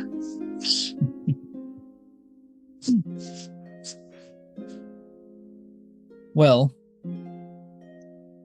I think that's all the questions we have. I'll just look at the other three and just I got nothing else. Yeah. If you do find someone or speak to someone who is willing to come forward with reports of abuses, do send them to me. What was this guy's name again? I'm sorry. Sergeant Hall. Sergeant Hall, can I ask you one more question? You've been on the force for a while now. You knew Mr. Danville, Roger. I did. He died under some rather mysterious circumstances. What happened there? Can you tell us more about that? Oh, as I recall, it was a accident while tending to his property. And he makes an expression like he doesn't like it, like he thinks that's a little bit bullshit. But he says the coroner reported the injuries as consistent with what Ms. Danville had witnessed, claimed to have witnessed.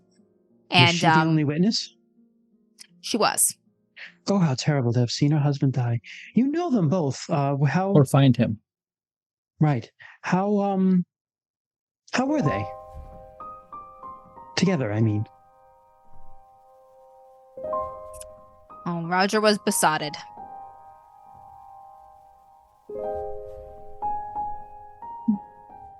And they were before his death, they were proper members of the neighborhood. Had good relations with their neighbors, dinner parties and such. That changed after she came into her inheritance. And she did not have any wealth of her own, is that correct? Not to my knowledge. But Roger just sort of moved here with her. I understand that they were newlyweds at the time. From what I understand, he did very well for himself, though. Yes.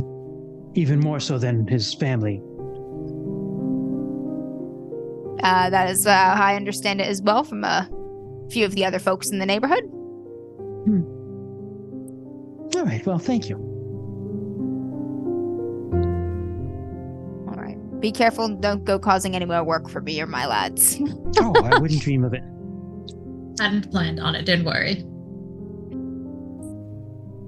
He takes the file back and heads back inside. Yeah. What if I say this as we're walking out. It just, not excusing her. Typical Rosalie looking for the good side of the monster. I'm not excusing her, but I just, seems like he did very, very well for himself. And she was very different while they were married. And, well, I'm just saying, what if he had captured her somehow and forced a bargain out of her? He's dead now, though. It doesn't explain what she's doing now. No, I'm not saying I excuse it. I'm just saying maybe that's what happened, and maybe she was held captive here? I don't know. Maybe I'm thinking too much into it. No, thinking too much into it is what we're here to do. I just feel that there's more of the story with him as well. Maybe he's a victim, maybe he wasn't, is what I'm saying. It wouldn't be the first time. I mean, it doesn't really matter now. He's dead. They're all dead. No, of course. And really we're here to worry about, well, your friend and he's dead. my acquaintance. Also dead. Also a very bad artist. But we need to get to the bottom of what happened to them. At least we owe that to them. And figure out what her whole deal is. Right. I mean, she can't just go killing artists. Unless it's my competition. Rosalie. Oh, I'm just kidding. Riley, do you have a gun? Yes. May I have it, please? Desperate for a gun. Why? Do you know how to use a gun? I practiced with Lady Crap. What is her name from America? My patron. Lorelai. Lorelai, thank you. I practiced with Lorelai.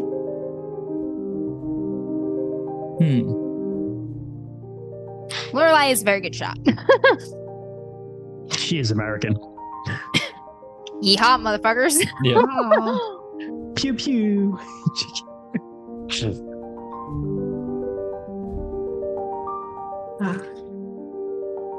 Now, remind me later to tell you guys a story off stream. That just reminded me of.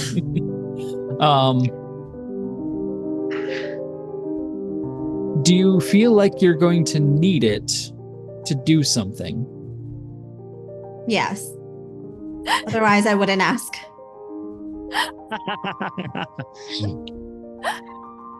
I think he's trying to ask what your intentions are with the gun, Nora. Yes. I'm going to go into that house and shoot her.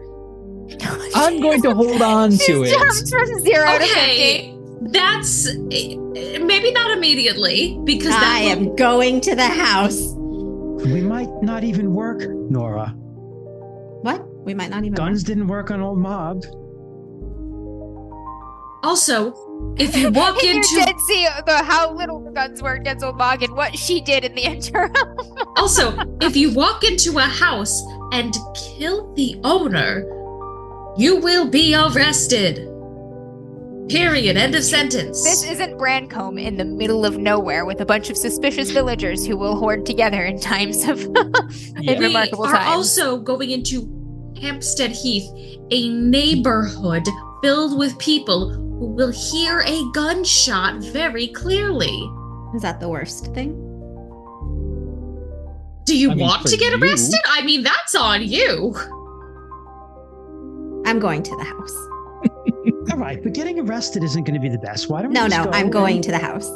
Oh, Then you're to the impossible. DM, I'm turning around. Oh, and okay. going to I the thought house. you were I'm not repeating saying that. that. Okay. I'm going So to the you're house. just kind of there mid-conversation, like kind of speak Yes. sense to you, and you're just like storming off toward the house. Yes. Okay, she is in motion. Shit. She's The rest of you, impossible. are you following or not? Yes, because we know You're that like, oh fuck, oh fuck, oh fuck. we know that Nora's just going to kind of like kick in the door and What'd you do with Martin? I love it. All right, the rest of you scramble after Nora, who leads the charge down the street, walking with fucking steely determination. You stroll right on up to the Hampstead, to the Newford house. Before it is- I go ahead, Rosalie ahead. first. No, you first, go ahead. Rosalie. Go ahead. I want to see what you say first.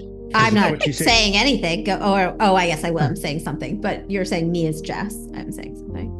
No, you were saying Nora was going to do something. So Yes, what right you- before I go to the door. So if yours is earlier.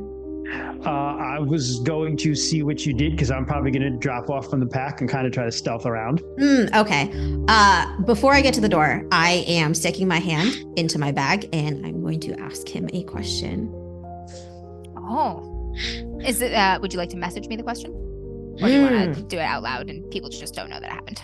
What is happening? I think it's fine to do it out loud. All right. So as Jess we're has a going magic friend up, in her bag.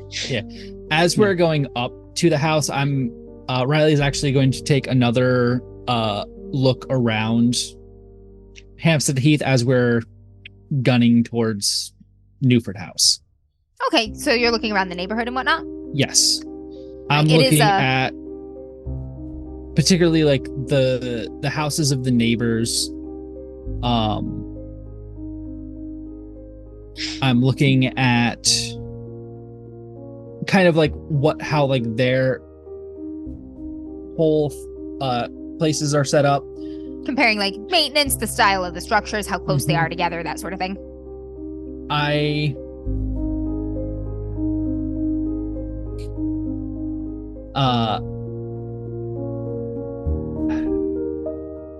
have no idea what was said, but I'm smiling because the other two are smiling.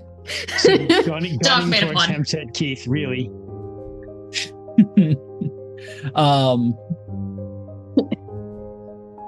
I'm basically looking to see if any of the other properties were damaged in any way that would be like nothing obvious, but something that is subtle enough that it doesn't ruin the aesthetic of the property, but like, oh, that thing is no longer usable.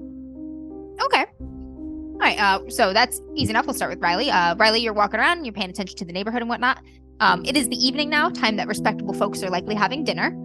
So you see a lot of lights coming from inside the houses. It's not full dark yet, but kind of like dusk is setting, the shadows are getting long, it's getting darker. The houses all appear to have been built sort of at the same time, like the neighborhood was kind of built in a spreading fashion.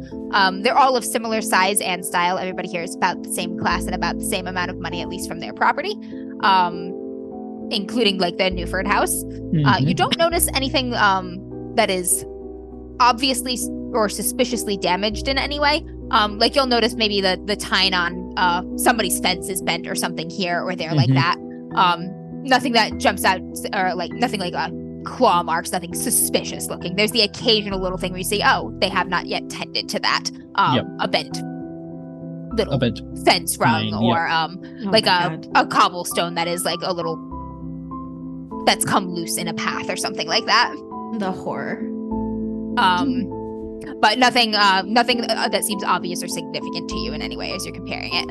All of the vegetation in all of the yards looks to be about the same health, including the Newford house. The bushes and like topiaries in the Newford house have they're in need of more like trimming and sculpting than their neighbors. They probably don't receive care as often, but they're not like withered or blighted or anything like that.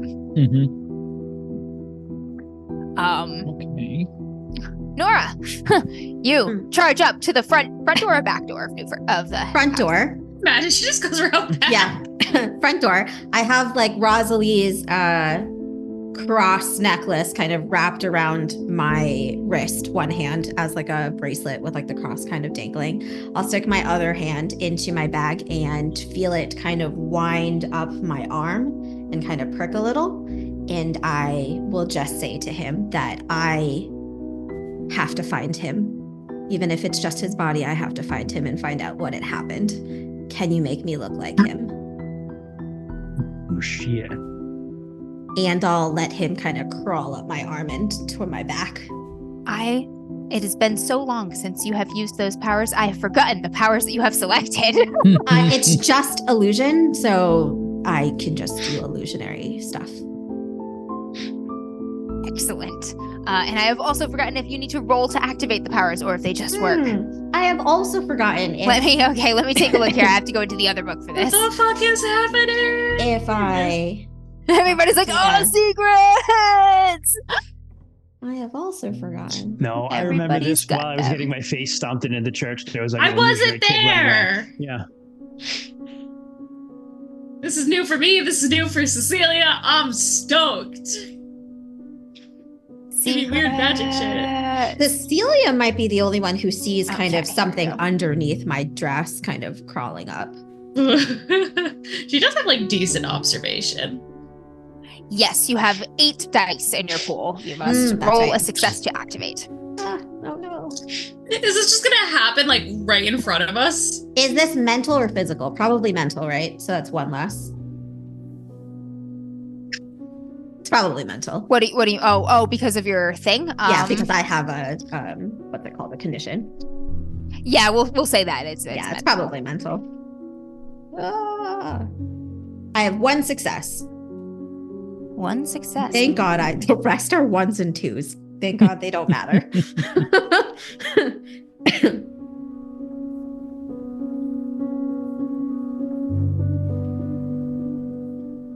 Yes, I will just add it. Okay. If I can make him. You feel the almost static like buzz tingle across your skin, starting from your wrist and washing across your entire body. And when you look at your hand, with the cross wrapped around it, it is a young man's hand. A young ginger man's hand, complete with the occasional freckle.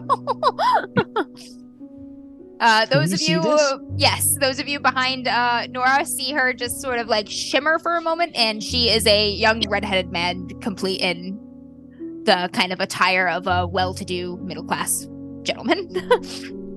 Okay. I am going to grab an empty bottle from the lawn. In horror, I guess I'm pretty angry, but in horror, put it to my lips, sort of, and open the door. I'm going to roll to see if this is a backwash bottle, because I have to. We don't have any time to react to this. You might. I mean, I had to do some things. They're just like... What is a backwash bottle?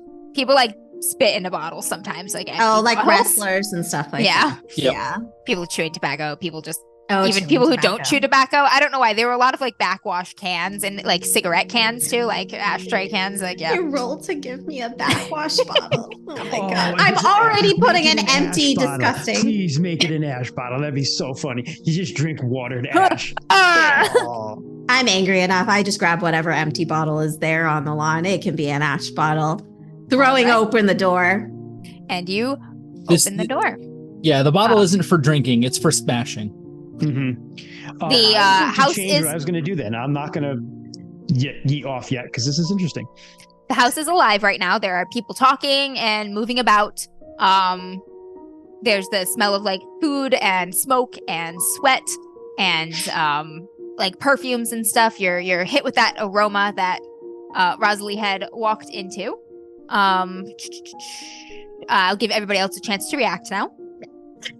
Yeah, Cecilia just looks at the other two, like making sure she's not going crazy, and just is like... Rosalie kind of saw this and is like kind of taken it back a little bit, then looks at Cecilia and she's like, I can do some strange things too. We're all a little odd.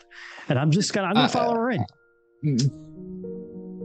She's like, me too. I got your back here, Nora. I'm going... Okay, well, I'll wait for the other two to see what they're doing. Mm-hmm. If they're doing anything. That's okay if you want. Riley's like, Jesus. Yeah, I think Riley is more kind of frozen in place than anything, because I don't know how much like actual magic he's seen you two do. Riley, you've seen this of me before.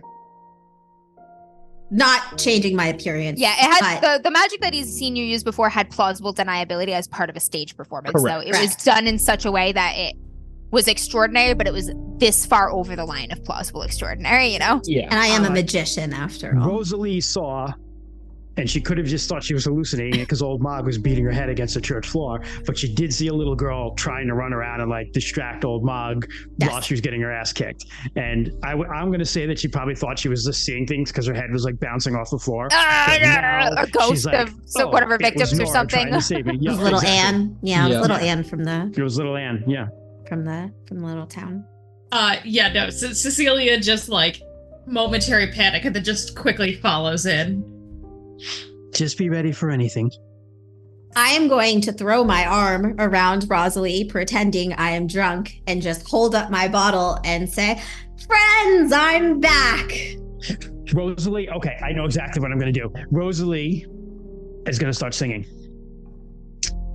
Something bawdy and And- fun.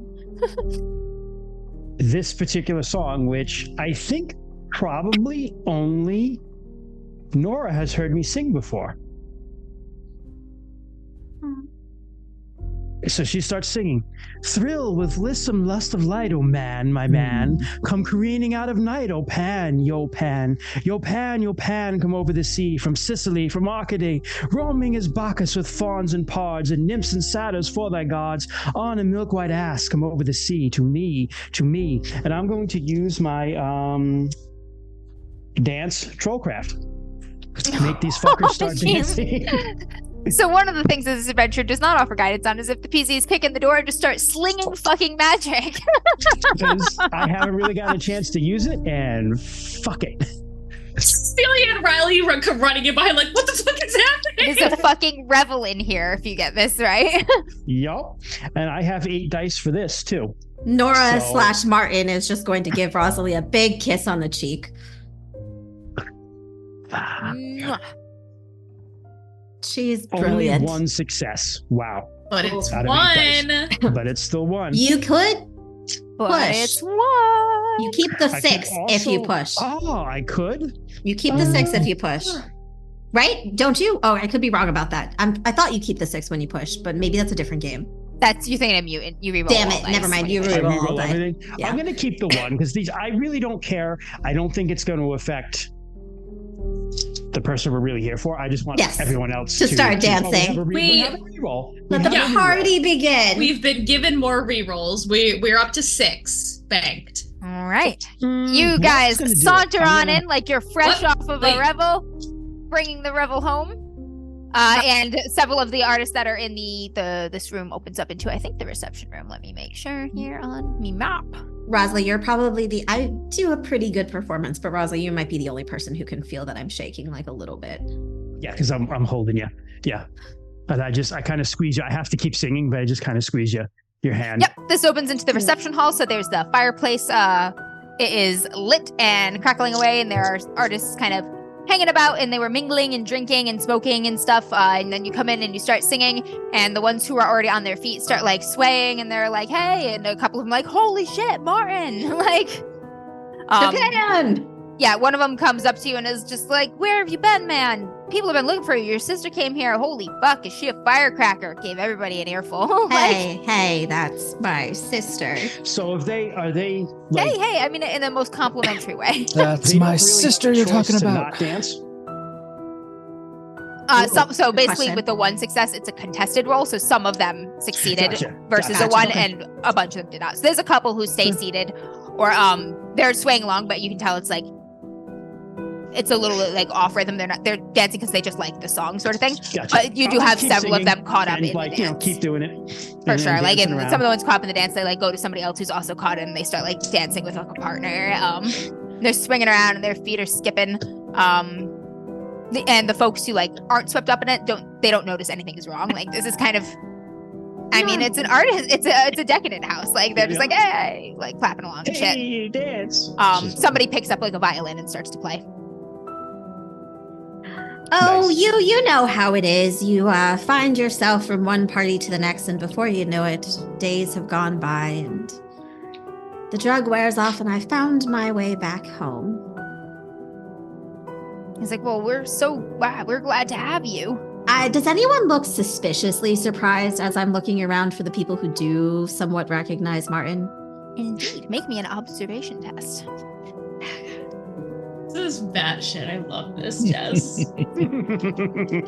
I'm crying inside. Oh, baby. I have 2 successes.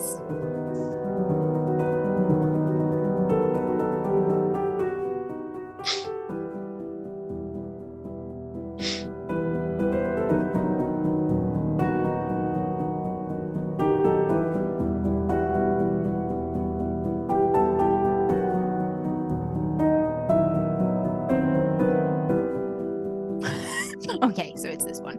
Okay. Jess, what the fuck? Oh, just saw she's something. reading so I long. just saw something very funny in an NPC entry. What did you do? How many successes? 2 successes. 2 successes? Yeah, there is an artist. He's sort of in the next room, like the dining room, but you can see him through like the broad kind of archway. He like looks in and sees you all.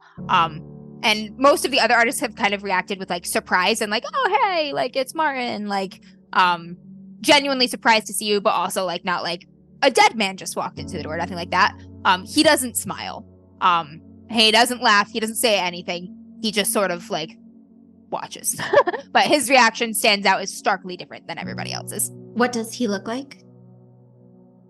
He is mid-20s, and he's dressed as a typical aesthetic. He's got like a velvet jacket, soft collared shirt, a big floppy bow on the collar there. He's got massive curly dark hair, a thin little mustache, and his eyes are kind of like, you know, a bit sunken, a bit darkened. Like he doesn't sleep well. Yeah.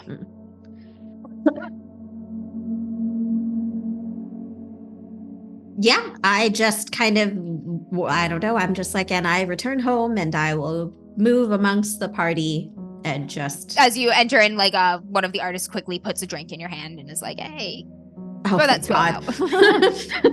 Thank God. And I'm like, this. And then I'm like, my friends, I've brought friends. You have to tell me about your trip to the Lake District. Did you find the inspiration you were looking for? Do you have something new? You know how it is. It's always an artist's endeavor to find more inspiration, a better, clear idea. But alas, another dead end. You didn't see what Wordsmith saw there, eh? Well, maybe what you need is a refresher back here. Who did he say? Wordsmith? Wordsworth Wordsworth was a poet. He was a decadent smith. Oh, gotcha. Yeah. Cecilia and Riley, are you going in with Did them, you guys or? go in or yeah? You... Yeah. Oh God. After the You're like, I brought friends, and these are the friends in question, and most of the artists are like, hey, you know, there's some drinks over there. There's a pile of opium over there. Like, have something.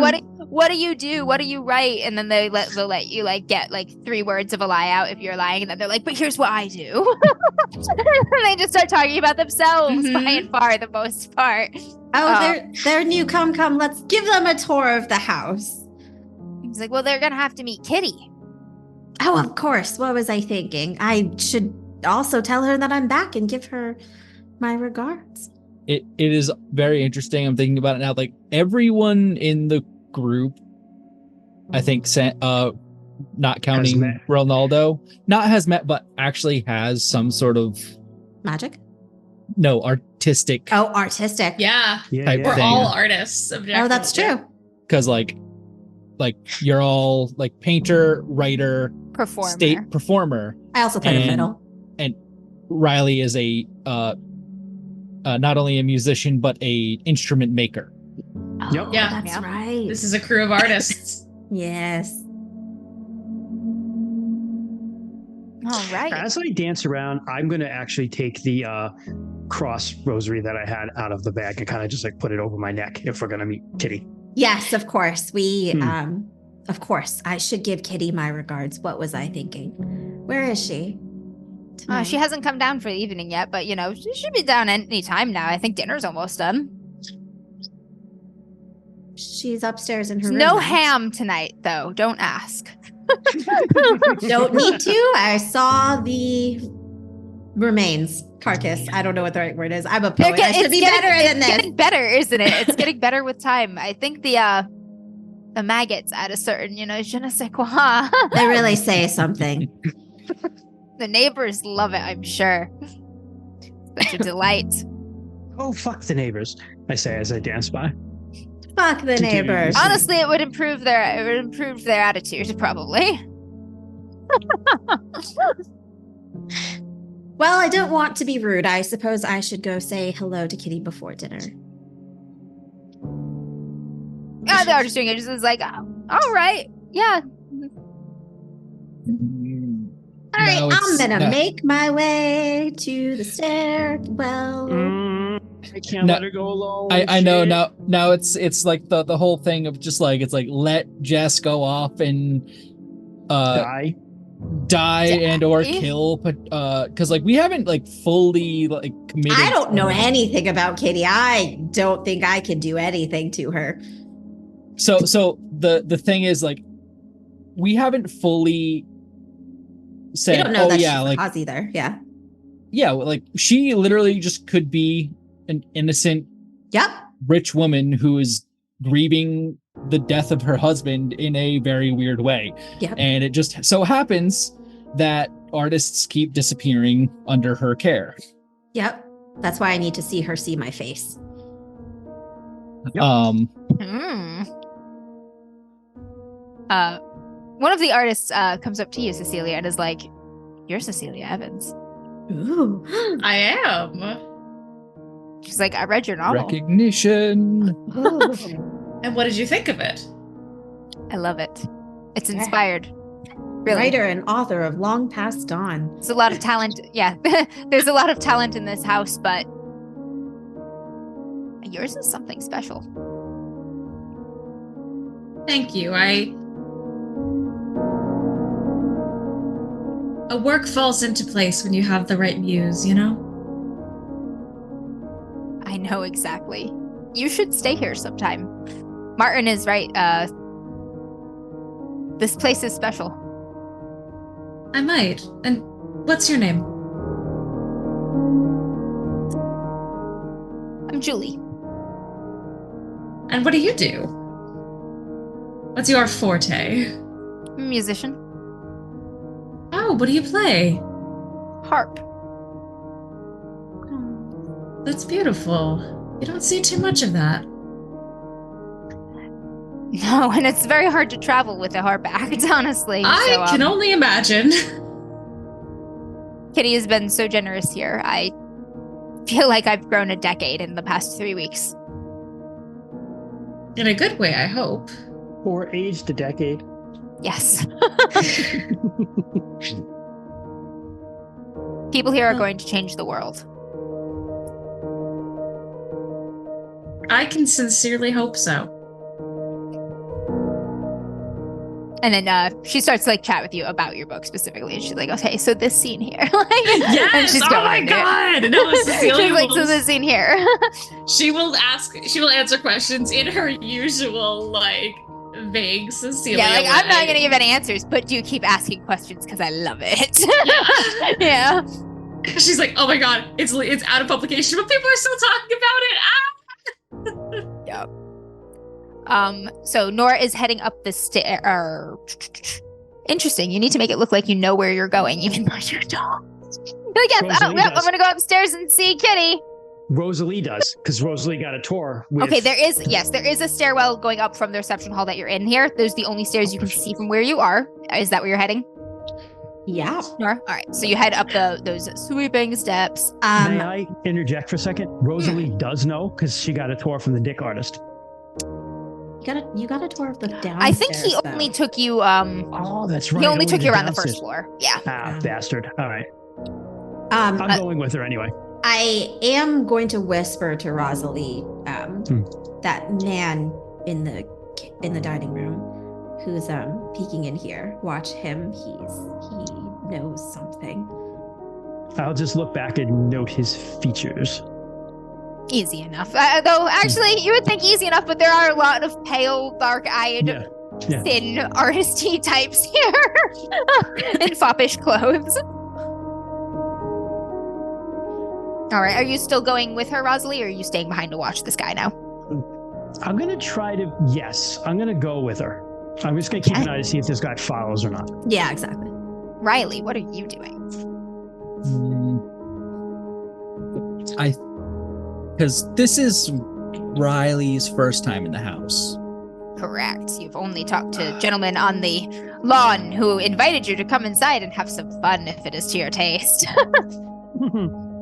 Actually, one of them you recognize, and he recognizes you, and he's like coming over from the crowd. He's like, "Hey!" oh yeah, one of the guys from outside.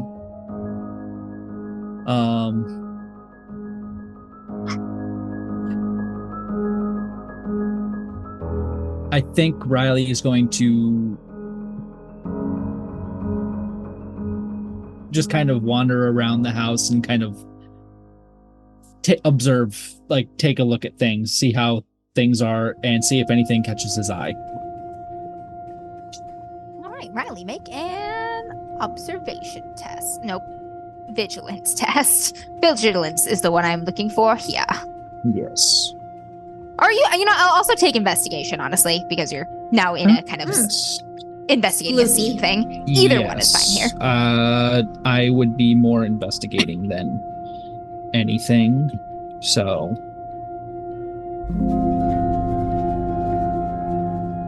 that is kind of rolled around my mic. So 1 success. 1 success. All right. You start kind of picking around while still looking like you're mingling, making your way around kind of the first floor. You get to the reception room, which has big ass tables. There's a lot of like liquor on them too, but also like some breads and snacky things and stuff.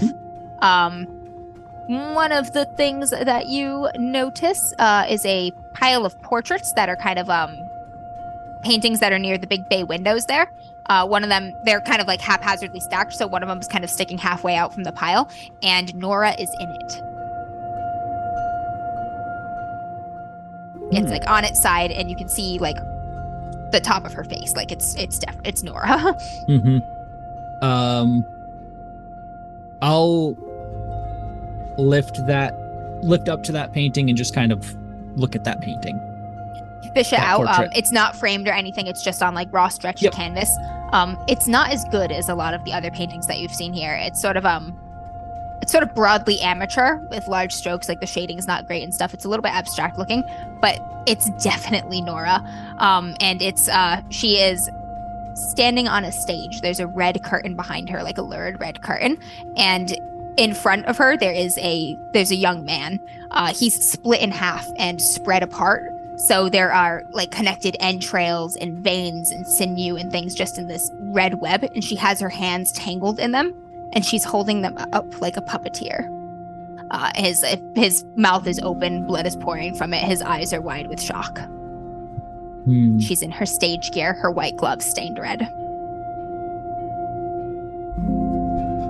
I forget, was I at this show? No, you were at the one after it. The one after. The one after it? Okay. Yeah. Cecilia was. Cecilia was there. Okay.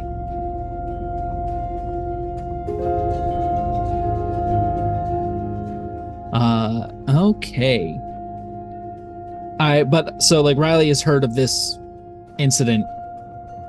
Oh yes, it made the papers. So this is definitely someone who was at the show at the very least, or heard the rumors and decided to put it to canvas. But definitely knew what Nora looked like. So there's that, and that's probably not a good thing. So there's that. Riley just, I don't know what to do with this, but this sucks. On the uphand, it's a good thing that she's not actually who she is right now. Oh my god, you're right.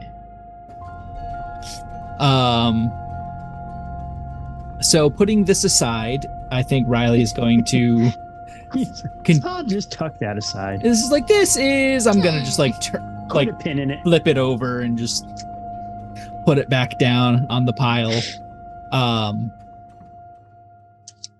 And he's going to kind of go throughout the house again but continue through the house. And I think he's going to look not for what's around, but for what's not there. So like things that would normally be in a house in a manner of sorts, but like seem to be gone. There are no staff. You notice that everybody you pass here, nobody here appears to be staff in any sort of way. That is made exceptionally clear by the fact that not a lot of cleaning goes on around here. There's a lot of stuff piled in corners and places, glasses with dried remnants in it and whatnot. Who's so making there's no dinner? staff. That's a great question. Not that I'm there, but like, who's making dinner? Who is making dinner? There are An artist, that's fair. There are no crosses. Mm-hmm. A lot of most respectable homes in London. the UK at this time would have some sort of cross in each room. There are no crosses. And there are not places where crosses used to be either. It's not like you see nails where, like, you know, cross sat for 20 years and then it was removed. Nope. Nothing like that. Which would be interesting because this was a house that was built previously. Yeah, it's about a 20-year-old home, and somebody would have owned it before it was purchased by Mr. Danville, yeah. Mr. Danville. So like that is also interesting, the fact that like there wasn't ever any crosses. Yeah, or if there were, they've been painted or wallpaper. If they were there long enough to leave marks, they have been painted or wallpapered over. That is true.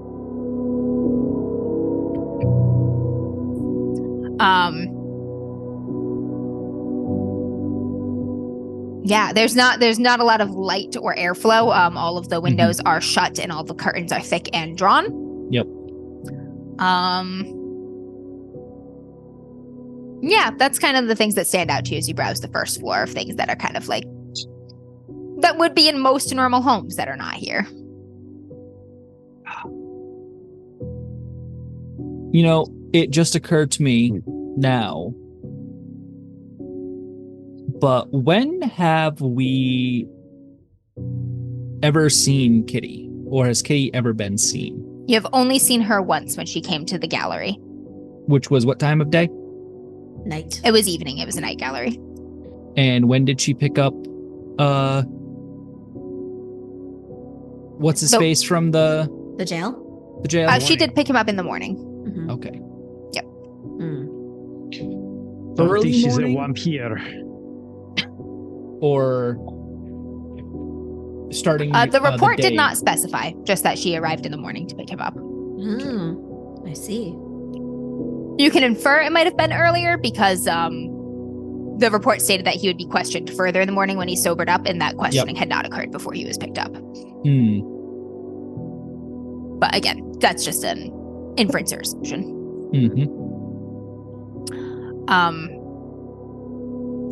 Nora and Rosalie, as you ascend the stairs, Nora, when you kind of leave the din of the conversations and the laughter and the reveling and the dancing and stuff down below, as you sort of like rise above that upstairs and are just like turning on to the second floor, and you have a moment where that moves aside, a little bit of quiet moves in, you suddenly realize your hand hurts very badly.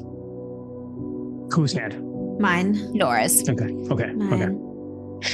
Making sure, because they both have hand things. Yeah. my Yep, hand's the one always that you have kinda wrapped cold. the cross around. Oh. Uh-oh. I also, as like the sounds and the people kind of drift away, I drop, not my illusion, I keep my illusion up, but I kind of drop my pretense. I take my arm back around from Rosalie, and that kind of party demeanor is gone. But shit, right? It like burns, like... Yep, when you look at your hand, the cross has left a red mark in the shape of a cross on your skin. Is it burning on mine as well? Nope, not yours. I'll give it a little bit of saved after all. Wouldn't that be nice? I'm gonna just give it a little bit of a lead on my hand. Then dangle a little further. Exactly. Yeah. All right, you have entered a hallway on the second floor. The hallway. Let me see, left and right. If you head left, there are two doors at the end of the hall where the stairs emerge. If you head right, there is the hallway continues further down and it turns in one direction, also heads to the end of all the way to the end. There are two doors down there. There's another stairwell that goes up here on the landing as well. So you're like, hallway continues pretty far down that way where there are at least two doors. Immediately to where you have arrived, there are two doors at the other end of the hallway to the left, and then there's more stairs right in front of you. Rosalie, thank you for coming. I would never let you go alone, darling. Plus, I have a acquaintance who died here too. So, I want some answers. If it gets dangerous, though, leave. Don't hesitate to leave. Gentleman starts to laugh boisterously somewhere on the second floor. You are not alone up here. I'm going to continue up the next set of stairs. Third floor? Wait, well, let me ask you a question before we do that. What? We've seen the building from the outside. Yes. We could Riley, see a yes, number there of are. windows. And so would there be like, was it a three-floor building? Like judging by like the windows we saw, or is that possibly up to an attic? It is a 2-story building, but the roof is pitched and tall enough that there is definitely at least an attic, if not some sort of like servants' quarters or something above the second floor. And usually servants' quarters were higher. So Yes. I don't think she would be there. I think she'd probably be on this hall, but we could be wrong. The double doors.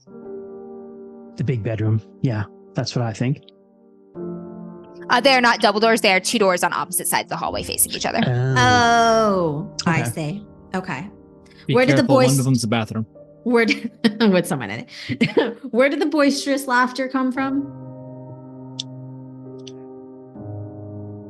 Hold on 1 second. Something Okay. suspicious on this map. Oh Have boy. I failed to describe something important? Okay, this Heads is on another spikes. this is another Okay. hole in the stairs situation.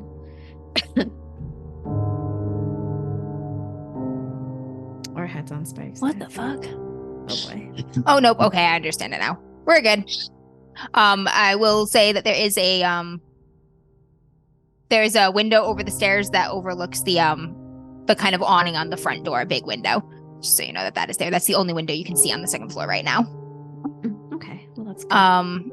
Okay, yes. Yep, they are at the end of the hall. There are 2 doors opposite each other. They are not double doors, and right where you are at the end of the left side of the hall, there are also 2 doors opposite each other. Oh, I see. Where did the boisterous laughter come from? The laughter has come down from the far end of the hall, so going right would head toward the laughter. And you can hear now, like, there's another gentleman's voice and some more laughing and stuff. There's some guys in there having a good time. So definitely not that one. Or probably Yes. not that one. Yes. The one across or the one closer to us? Let's try the closest one. Just start there. I'm going to open a door. All right, the door you've opened is a bathroom. Damn it. There is someone... a large clawfoot tub and a sink and a vanity and 2 small windows. Told you not to go in that one. I know. A voice on the wind told me not to go into the bathroom. This room is actually a little bit cleaner than the other rooms. It seems like they may perhaps enjoy baths and try to keep it somewhat enjoyable. There are some open bottles and stuff on the floor near the tub. God, I probably catch a quick glimpse of how I look in the mirror. That's terrible. Okay. Turn to the other door. The other door is a bedroom. This bedroom has a very large bed in it with a couple little nightstands. There's a big old armoire with lots of drawers, a tiny closet. That might be a little fireplace. There might be a small fireplace or wood stove in it. But no one but in nobody here. is inside of it right now. The bed is like in disarray. There's like blankets and stuff on the floor and pillows everywhere and stuff. God, my bravado is waning as I open empty doors. Come along. Rosalie's gonna like pump you up. Come on now. We've come this far. We've got to keep going. Okay. You turn back and enter the hallway again, and that guy who wasn't laughing is standing at the top of the stairs. Hey!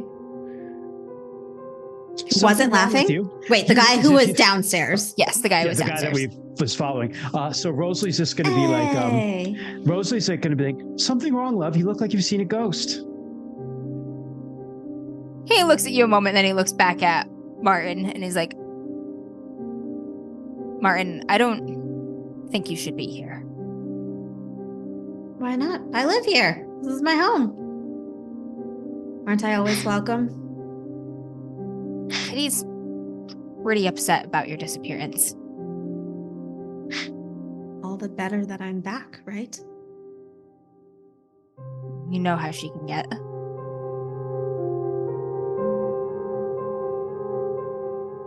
What would you suggest that I do?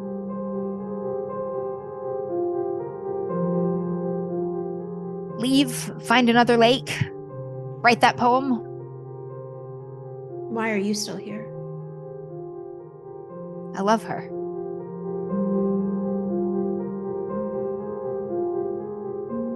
Don't we all?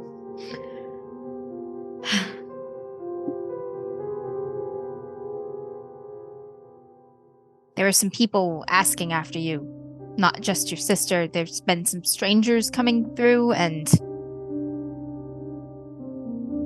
Yeah, my your sister. friend was looking for you. He says, looking at Rosalie. Yes, my sister is fairly persistent. I'm sure she would do anything to get me back.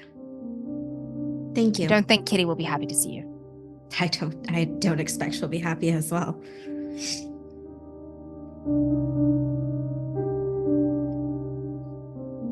Let me warn her. Break it to her easy, like. Oh no, the surprise is just so much more fun.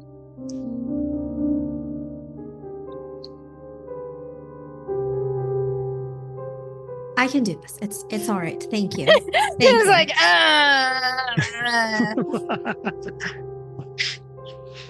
It will be okay.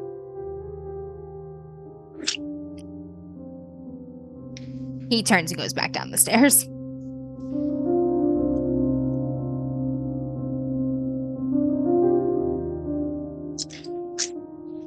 That was odd. He was Yes. He was Why kind. would she be upset over your disappearance if she knew that you were dead? That's the question. Maybe they're not dead. Maybe they're just... Maybe someone else is taking them. Well, let's find out. The only way we'll ever know is asking.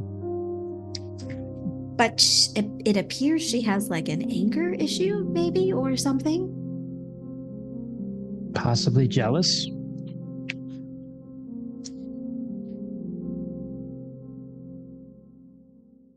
I have something, Amber, I need to ask a question on. I have powdered stag's horn as something Yes. that and It does something. It gives me, it allows me to use observation, I think, or something like that, to resist the Fae. Shit. That sounds vaguely familiar, yes. I'm trying to look it up. So It's in the back of the main book somewhere in a table. Yeah. Hold on. I'm trying to find it.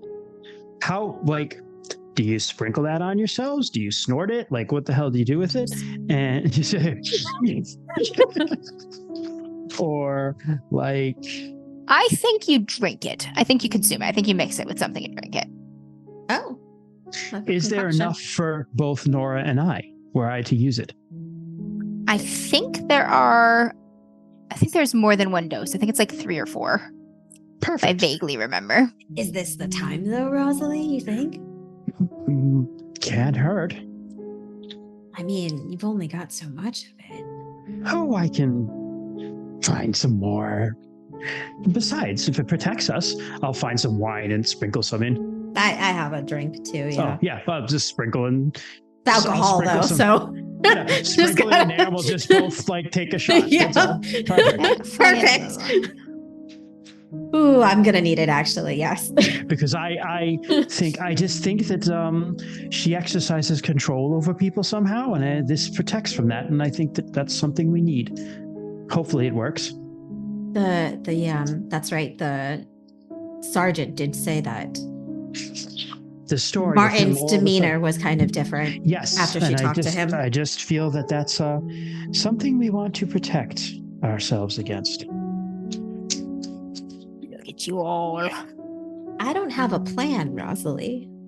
Well, let's just go talk to her and find out. And if it doesn't go right, I pull the iron dagger out. Jesus. I As can be things very persuasive. escalate quickly.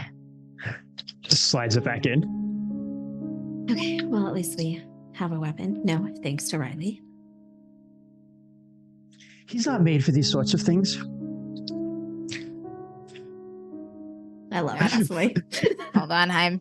Riley's going to save our asses. You know this, right? He's gonna come in. He's gonna get wrecked again by the monster because of you assholes getting him into trouble. Hey, Rosalie also got wrecked last time, okay? Rosalind's It's fearless. I'm playing my character. She's pretty Being fearless. murdered. Yeah. Oh, wait. I was the one who was just sitting on a pew in the back last time. All right, so I'm just gonna say I have 1 dose of the stag's horn left. Yeah, we'll say you have 3. That feels right to me. Yeah, that makes sense. Okay, well, we both take a shot. Glug, glug. Glug, glug. Glug, glug, motherfuckers. Glug. Where are you headed now? Where did he kind of look when he was like, let me go and warn her? Did he did his Toward the body language stairs. kind of turn out? Okay. Yeah. Up. Yeah. I don't know. Towards Fairies the stairs. fly, maybe? I don't know anything about fairies. Upstairs? Is Yeah. that where he looked? Yeah. Let's head up there. She may have turned it into a terrifying den of whatever. Yep. All right. Yep. You know, a mob of flesh men. As you head up those stairs, make an I too am observation artist. test. My best poetry. Look.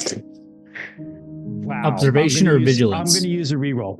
Oh, vigilance, sorry. A vigilance test. Oh, Thank God. you. Those things Thank sound you. so All similar. tracked. It's very different. Yeah, Once I'm I gonna use a remove reroll dice. on Yep, sorry. Vigilance. You are I got the using your reroll. senses. Yeah, wow, I suck. Okay, I got 1 6 and 2 1, so 1 success. I got Jack twice. Nora, maybe it's because you're suddenly so nervous, but you notice the change in the general odor of this place. Underneath all of that perfume and sweat and alcohol and smoke and stuff, as you go into this like stairwell up the stairs, there's a pungent scent of decay. Mm-hmm. Oh. Mm-hmm. Like old decay or fresh decay? Like rotting meat that is Oh. still rotting. Fresh decay. Okay. That's not ham dart meat. That's not ham dart meat. That's the name of this episode. As you have flitted about the first floor looking for the things that aren't missing, you've noted a couple Mhm. things. You're kind of crossing back through that main reception hall when you see a young man coming down the stairs that Nora and Rosalie had gone up, looking distraught. Everybody else is dancing and singing and having a good old time. He looks like he's seen a ghost. Cecilia, you're also in this main reception hall, and from the angle of the person that you were talking to, you can see him too. You just see kind of the stricken look on his face as he comes down the stairs. She will kind of do a little double take, and then she'll ask Julie, who was that? He looks like something's amiss. Pardon my nosiness, I'm just concerned. Gosh dang it, I've scrolled off my NPCs. Here we go. I think that one is George. Aw. I'm George. pretty sure that's George. I'm in the wrong book again. I must duplicate the book. Yes, that is George. She's like, oh, that's George. Has he been here long? Yeah, he's been here longer than me. He was here when I got here. I think he's been here for a few months now. He's been a little out of sorts of late, but you know, what artists way? are weird types. That's Artists can be true. weird types. He's a little morose, but not in that fun, edgy, everybody's going to die way. right. Huh. Well. Anyway, and she'll just continue on the conversation. She's just trying to be like, hold on, something's wrong.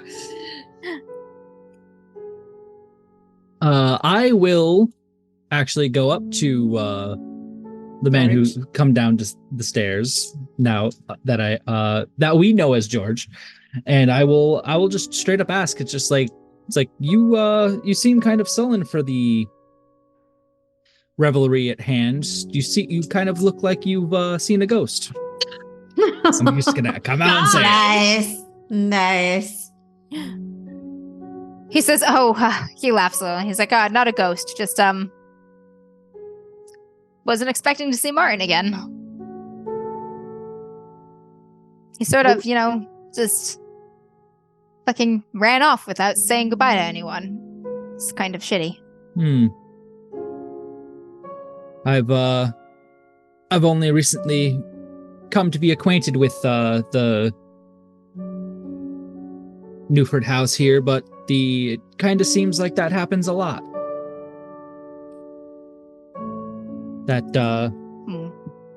Or often, I should say, not a lot. Oh, folks, folks come and go and all, but, usually they say goodbye, at least to the ones they're close to.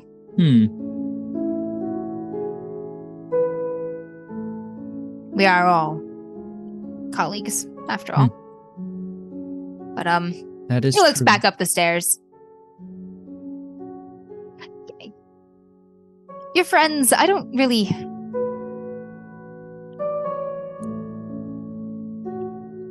know that they should be bothering Kitty. Shh. Why not? Another guy kind of walks up and just invites himself into this conversation right now. He's a little bit younger than George, and his hair is like very slicked back, like there's something in there that's like shellacked it to his skull. Nice. And he looks at George and he's like, Martin going up there? And George is like, yeah. And they just have a moment where they're both kind of like looking at each other like, and he looks at me and I look at him. Yeah.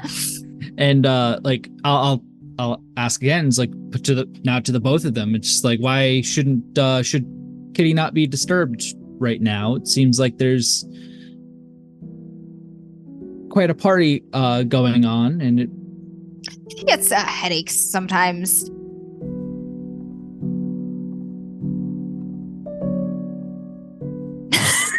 And just lets that sit there. Yeah. Universal. Yeah.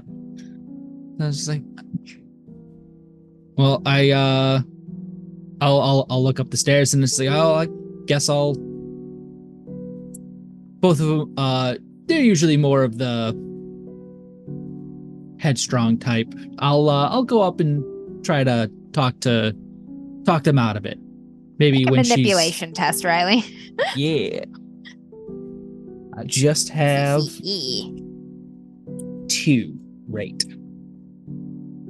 We have rerolls. We have 5. I will use one of those rerolls because I got a 3 and a 2. Noted. Not great. I got still a fail. I got a 3 and a 5. 3 and a 5. They're like, yeah, if you can get them to come back down here, like I'm sure Kitty will come down when she's feeling better. Of course, yes. Like, and I'll just kind of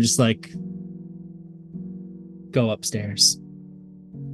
Cecilia, now seeing the last person go upstairs, just like, oh no. They wait for him to get up the stairs and wait maybe 20 seconds longer, and then they follow him.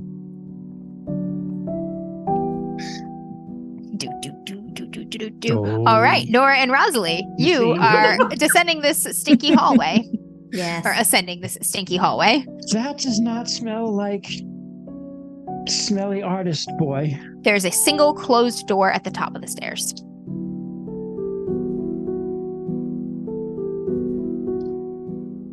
You sure?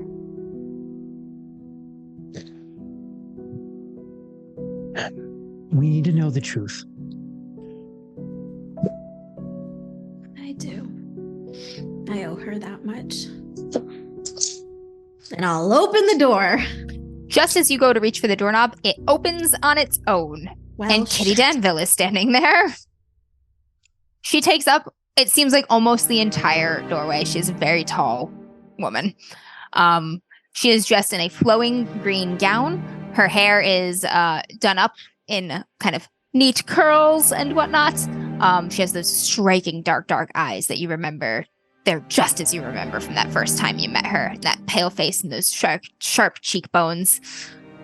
And she stares at you a moment, and then she goes, Martin. Kitty, I was just and coming she to slaps see you in the face. Well, okay. Wow.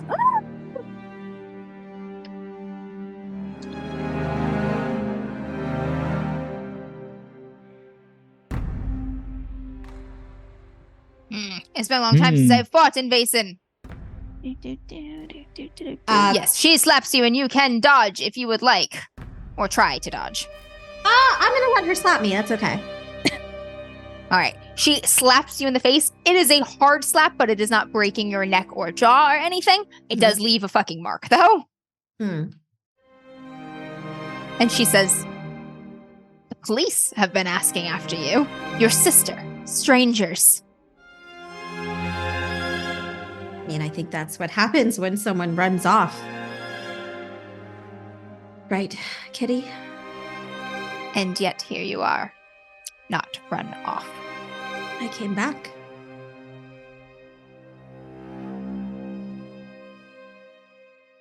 With Miss Rosalie. Yes, I'm just like a weed. I show up where I'm not wanted. Feels like the world is shrinking these days. Doesn't it? London's a lot smaller than one would think. She shuts the door. She kind of steps onto the stairs, forcing you all to like step back, or she's going to step into you. Yeah. Well, She steps with the confidence that you will move, like sort of Yes. thing. And she shuts the door behind her. Shall we return to the party? tell me, Kitty, why do you think I ran off? In the first place. You're weak. And she starts walking down the stairs. Like past us? Doesn't she have to, like, push us out of the way to do that? She's be expecting wide you will enough. move out of the way, but if you do I'm not, just she gonna, will like, actually gently pull push the against old you. cross out. Make sure I'll she let sees it- it. Are you like holding it? Like you're like just being gonna, weird about it? Like, I'm not I gonna be like, but I'm just gonna be like, oh, like I'm just playing with my necklace, but she can see it. I want to see what her reaction is. Make and this one is an observation test. Okay, that I am good at. Never say you're good at something when you have to roll, because I'm gonna use a reroll. Noted. Good one. Two successes. Two successes. Nice. Two things you notice, Rosalie. Mhm. First, she definitely clocks that cross. Her eyes narrow a little bit. There's a little wrinkle on her nose of distaste. Can't blame her for that. Sort of thing. She doesn't like start smoking or bursting into flames or anything, but she does clock it and she does not like it. Mhm. The other thing you notice is that she is acting right now. It's very good. But she is there's something about her interaction right now that is as if she has prepared it. I moved out of the way, by the way. Rosalie didn't. Yeah. I moved out of the way. Like a weak, scared little boy. Come. I wish to meet your other friends, your new friends. I wonder, Kitty, such a wonderful house you have here of full of artists. What drew you to the arts? And did you ever practice any arts yourself? Is there anything more worthy in this wicked world? So what were you, say, an actor maybe, or an actress? No. Oh, could have fooled me because it seems like you're acting right now. But she's just fucking going for it. Rosalie doesn't give a fuck. Rosalie's motto, I have it written on her sheet. If the truth kills me, I deserve to die. Okay? Nice. Play Ms. your character Bargrove, like- were you still amongst your peers, you would be acting as well. Wow. Touche. Too fucking shay. I gotta give her that one. I'll just be like, touche. Guess we go downstairs because I ain't got no snappy comebacks for that one. She just done slammed my face into the ground worse than old Mog. How do you know that we didn't come here alone? Because you've been running in a pack of late. She looks at Rosalie. I imagine Miss Evans will be here as well. Well, you see, a lot of threads seem to have led to your house. There's another friend of mine used to be around here too, James Morrow. Remember him? Only vaguely, unfortunately. Not very talented or cut out for work. I don't Disagree with that one. Yeah, kind of. What's He behind? just wants to draw dummy fix. Yeah. I like her. I'm sorry, guys. Rosalie kind of Just likes dummy fix. What's behind this door, Kitty? You know the answers to that, Martin.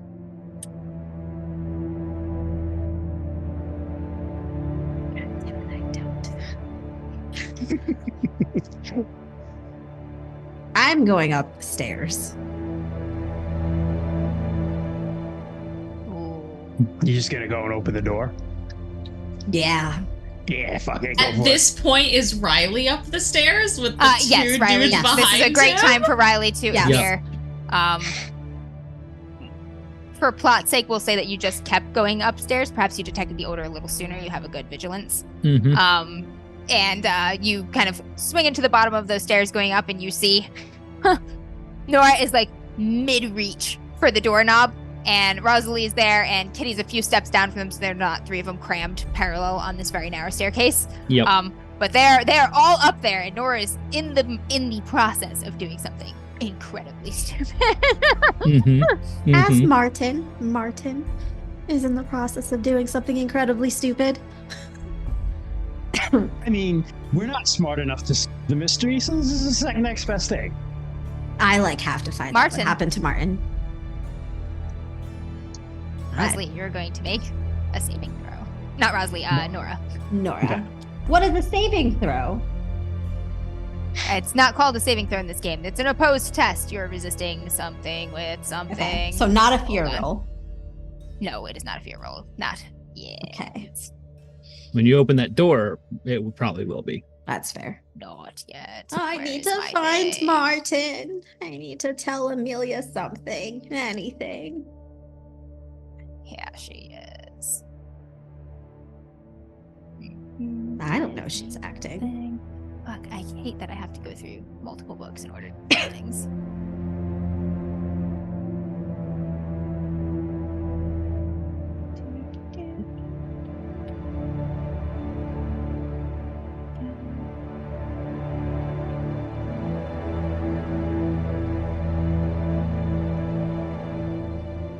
Man, I really thought the neighbors were taking these people. Just like offing the artists one by one. Yeah, I thought so. I thought the neighbors were So, you know, taking I them. used to think That's a good kind of. I thought at first it was her, and it still smells like rotten meat, so it could be right.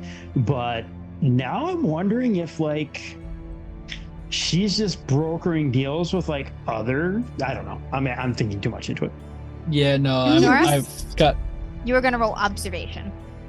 Oh. She has a +2 because of the stakes one. Hells yeah. Oh. If it's a fae. Oh, think that's it's a a good fake. point. You get a +2. Okay. Okay. I'm frightened right now, so I get a -1, so I get a +1. I got 2 successes. Nope, 3 successes. I got 3 successes. Good thing I took that shot. She says, Martin, as you reach for the door and you look back at her, and you lower your hand and turn away from the door, and you join the others downstairs. Well, fuck. Whoa. Did we just lose her? Oh no. I thought I just Nope, lost I'm her. here. Yeah. You start to, and the three of you head down the stairs together toward Riley. She, Did I Kitty wait, kind of stops at the stairs and says- Rosalie witnesses this? How do I look? Fuck that. I know that something went down. Do I know that something went down? I mean, she looked at Kitty for a moment, like they held each other's eyes, and then she looked like she sort of Changed my thought mind. better of it.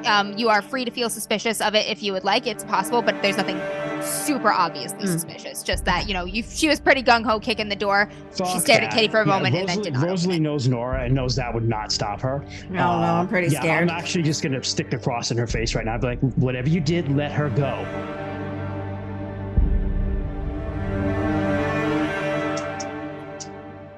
Miss Bargrave.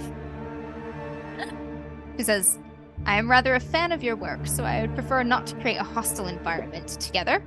As would I, and I just feel that magic is perhaps uncalled for in this situation. insulted right now.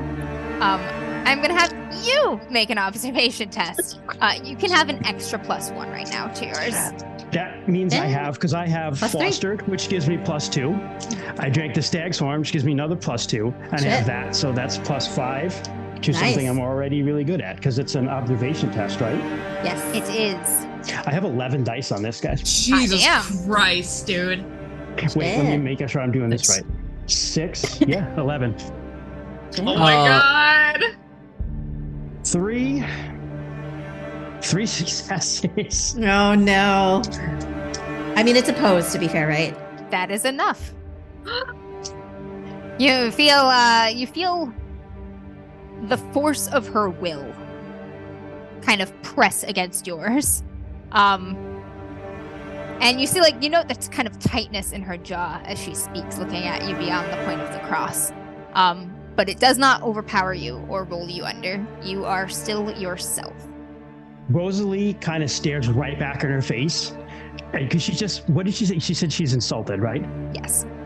Right. So I stare right back at her, and when I speak, my fingers get cold and blue. When I speak, actually frost comes out of my mouth when I say it, and I go, I'm a little insulted too. Riley, we're gonna give you a chance to react to this. Things are getting fucking dicey, and you're just at the bottom of the stairs staring up at him. Yeah.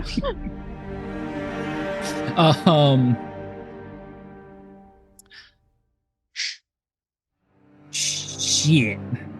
Hello, friends.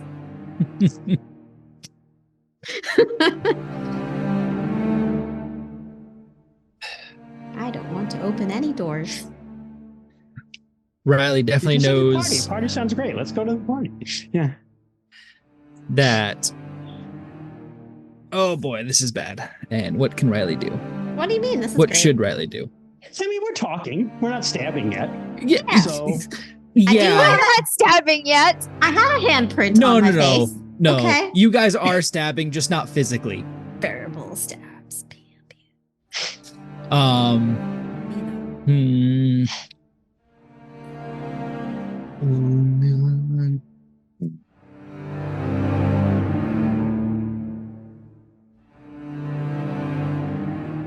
Skills, shit. I have. Do you guys remember that 90s song that's just like, I like to party. We like to party. That's just You like- mean Vengabus? Yeah, I feel like that's just running through Martin's head right now. Oh my god. It's just Jess, do. Do I have a version to send to you? Hold on, let me see if I can find it. Oh boy. I. Riley, be the voice of reason. Calm things down. Yeah. Riley, be the voice of reason. No, Riley. Riley, save us. Riley's just gonna Shoot her. He's gonna run to the stairs and just be like, "Chick fire!" Oh my god. I think at this point it's just like he sees the just like the tension between everyone. And the seemingly like Rosalie just brandishing a cross in her face. Tension. Breathing frost. What tension? There's no tension. the tension between Rosalie and Kitty and That's fair. the seemingly And and the lack of very tension suspicious between Correct. Martin and Kitty. yeah and the suspicious lack of tension on Martin / Nora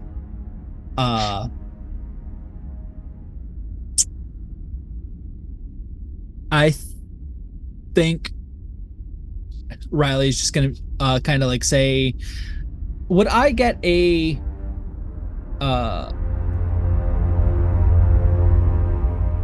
vigilance or observation to notice the two following me up the stairs?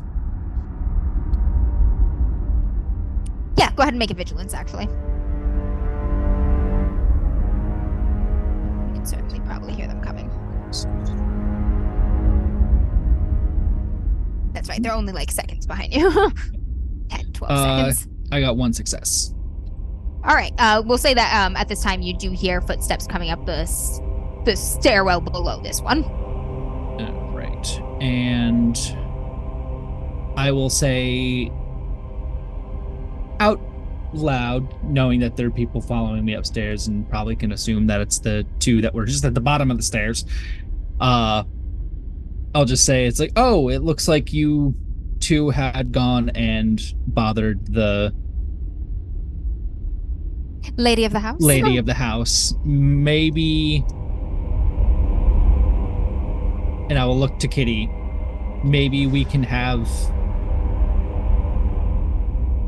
a private conversation between all of us. Yes, perhaps on the balcony. I could use a bit of fresh air. Yeah, we're all gonna get yeeted. Rosalie, the cross in your hand Demonstration! cracks. Ooh. Nice. Okay. What about my cross? Hanging listlessly from your You were not. You were We're not in her place, bearing so it. it kind of makes sense. Oh boy. Okay, where's that? Cool. That one. What did I take? That one. Okay. Just re-going over my. Sweet. Meanwhile, Cecilia is in the parlor being a useless lesbian. I don't know how I'm gonna get her in the scene. I'll figure it out. One of But our bodies flows off the balcony and crashes. yeah, that's what Cecilia's just like. Let's be honest here. When Riley's body gets flung off the balcony. It's like, oh shit, I gotta so stop Rosalie being will see gay. the cross crack, and actually just like, do I get the sense it's having any effect on her? I don't think it is. You do. It's there's a tightness in her face and jaw, like it is causing her some physical distress or pain. So she is not smoking, burns are not appearing or anything, but she definitely doesn't fucking like it, and you can almost feel like her will pushing against it. Fair. So I will say, we really only want answers, Kitty. Oh, that's true. Nothing For else. You, Rosalie, I will have answers. Oh shit.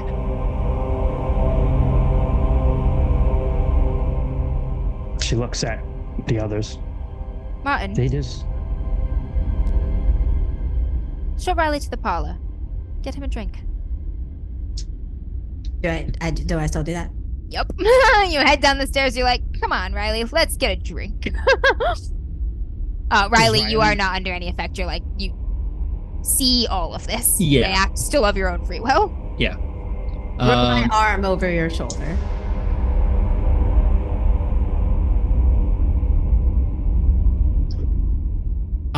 Riley is going to kind of just slip out from your grip and just like Let's have a The party. two gentlemen up here at the bottom of the stairs also. It's getting very crowded in here now. They're like, oh, like Kitty, we're so sorry. We told them not to bother you. They just sort of they just ran ahead, and she just holds up her hand. She's like, it's fine, gentlemen. Just having a conversation. Yeah, see, everything's fine. Take Martin and Riley into the parlor. Get them some refreshments. Show them some hospitality. We're gonna have a party. And now there are two more guys that are like, let's go to the parlor. shit, guys, shit. I'm fucked. Rosalie wants answers. She wants answers. They deserve answers too, don't you think? Riley wants to party. From your mouth is as good as mine. She's got a point. What's that? I said she's got a point. She does. Okay, so are all of them making their way down the stairs at this point? They're just hovering in the very narrow staircase It really that leads to the attic. I don't think Riley is moving, so I think they're just hovering and Martin's dancing a Yep. little. Riley's like, Martin's like, come on, Riley, let's go get a drink, man, my bud, my best bud. Okay, yeah, I'm just waiting for Cecilia to see them. And the two coming guys down. downstairs are like, they're like super fucking nervous. So Riley is I'm kind of like sandwiched flanked between like by yeah. both of these guys, but Riley's like, wrong move, and I'm about to start getting my ass kicked by 3 dudes. One of whom is 2 Nora. dudes and Nora. Yeah. Hey, I'm a dude right now. Rosalie will 2 dudes and a false dude. outside them, the balcony. The balcony. Kitty turns to start heading down the stairs as well, trusting you to follow. Martin tries harder to get Riley to go down the stairs because now we're creating a traffic jam. Yeah, I will lower the cross and follow. I guess Riley will succumb and go down to the parlor. All right. Martin takes you down to the parlor with the 2 dudes.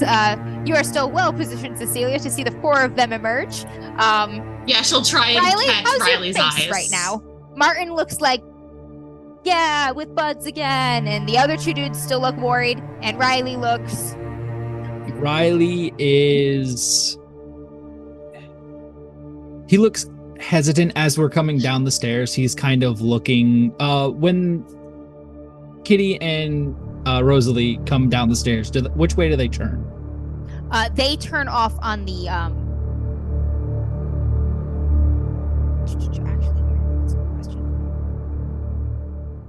Oh, they're coming to the first floor to go outside? No, they turn off that big window that overlooks the awning. The awning thing. It has like it like opens. It's like a casement window that opens. So they expect you sort of to keep going down the stairs, but they go through that like it's not quite door sized, but it's a very large window onto the balcony. He's yeah. Riley's gonna be like looking over his shoulder in that direction, whatever way that She is. shuts the door behind her, but you actually do have a partial view of the balcony from the landing of the parlor. Yeah. So it's less of a what is going on, more of a oh shit, like I hope things are Like, going to be oh god, fine. oh god, she's alone. Yeah. Why is it always wind up this way? So Cecilia will kind of pardon herself and she'll just say, "Oh, my friend just came back down. I just wanted to check in with something. I'll be back then." Of course. And so she goes over to Riley and tries to make it look super casual, and then just leans in, just like, "What just happened? Where's Rosalie?" He'll inform Cecilia of like kind of the weirdness that had happened on the stairs and the stuff, and how Martin/Nora is Martin now positions himself between you and the rest of the stairs. He just kind of scoots back a little bit. is now acting very much unlike Nora wanted to, who wanted to come in here and then shoot Kitty in the face.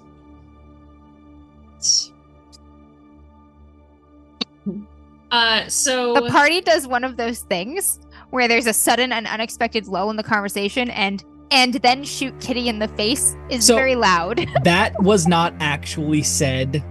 I will just say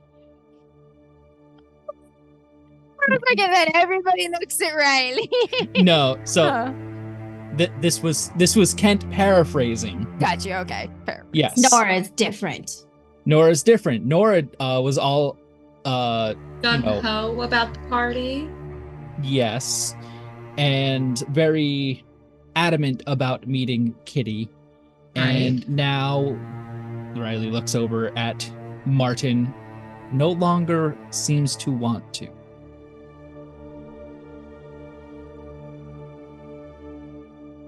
Got it.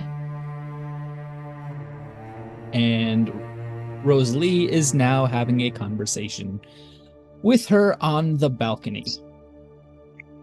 Cecilia holds her fucking composure as best she can and just. I'm Good glad news. they got to talk. Good news that the fence isn't there anymore.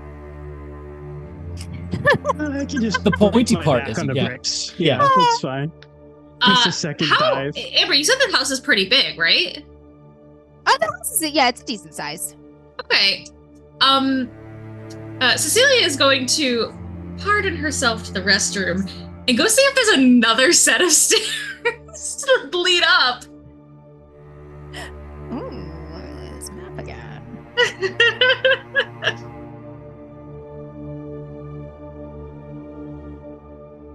Yeah. There is another set of stairs. I just need to see what it's visible from.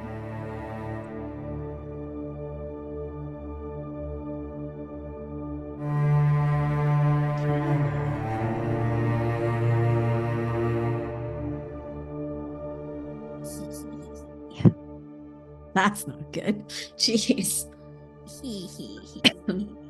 Cecilia's just trying to keep track of everything. Nora's under magic. Riley's getting muscled out. Rosalie's on the goddamn balcony where the man died. She's just like, shit. The other set of stairs is sort of in a weird place to notice. I can make a roll to search for it, or yeah, you know what? Let's just do it as a let's do an investigation investigation or observations. No, it's investigation. It's investigation. Sorry. Yeah. Investigation. Let's do an investigation and see what we get. Okay, so investigation. Yep. Okay, so that is logic, which is 4 plus my investigation, which is 3. So I'm dropping a die. I have 7 dice. That's pretty good. I'm gonna use a reroll. That's still pretty good. We have a couple, so I want to use them. Oh my god! How am I still failing? Yeah, it's like that. Yeah, it's in a weird place. You sort of wander about for the bathroom on the first floor. You don't see a bathroom, but somebody does say, "Oh, the bathroom's upstairs," and they point to the same stairs that Riley had come down. Okay, so she'll. Oh, thank you. And so she'll go towards those stairs, and go to walk up them, and she'll see Martin. She goes, "Oh, headed to the bathroom. Someone mentioned it was upstairs," and she'll try and just walk by. Martin says, "Yeah, it's the first door on your left." Thank you. And he lets you go. And she will just sneak her ass up there, and then try and be very careful and get a view of the balcony or an ear. It's right when the stairs like round, like curve, like they're like in the middle of the curve, the window that opens to the balcony. So as you're going up the stairs, you're right there. You're next to that window passageway, and Rosalie and Kitty are outside. Is there a way for her to be unseen and listen? Or will they like see her if is it like very visible? If they turn so that they are facing so there's only one direction, and that would be staring out over the street where they would not see you from. If they turn any other direction from there, you will be in full view. Okay. If she finishes going up the stairs but just stays at the top of the stairwell. No, if they're whispering, she won't hear. You can stay at the top of the stairwell. You will be able to kind of see Rosalie. You can't really see Kitty from there. I think that's fine enough for Cecilia for now. You like go upstairs and you're like, and I will squat in the hallway. This is the bathroom. Yep. Excellent. Yep, and she's gonna stand the best guard as she can. All right. Rosalie, Kitty leads you out onto that little balcony. Full dark has fallen, and the kind of muggy air of the city has gotten a little bit of night coolness to it, but it's still thick. Smells a lot nicer out in Hampstead Heath than it does in kind of the more industrial heart of London. And Kitty sort of takes a moment and looks out over the neighborhood in the growing dark, and her eyes look black in the low light here, like the night of it. And then she looks at you and she says, "Come with me." I'll go with her. No, she means tonight. Where? Anywhere but here. Why me? And I'm holding the cross. I'm like kind of like I'm not holding the cross in her face anymore. I'm kind of just holding it and looking at it and running my fingers over its cracks. Your kind of nervous gesture draws her eyes. She looks down at it and she says, "Does that really bring you comfort?" No, it never has. Not for a moment. I understand clinging to the devil you know, she says, looking at the cross.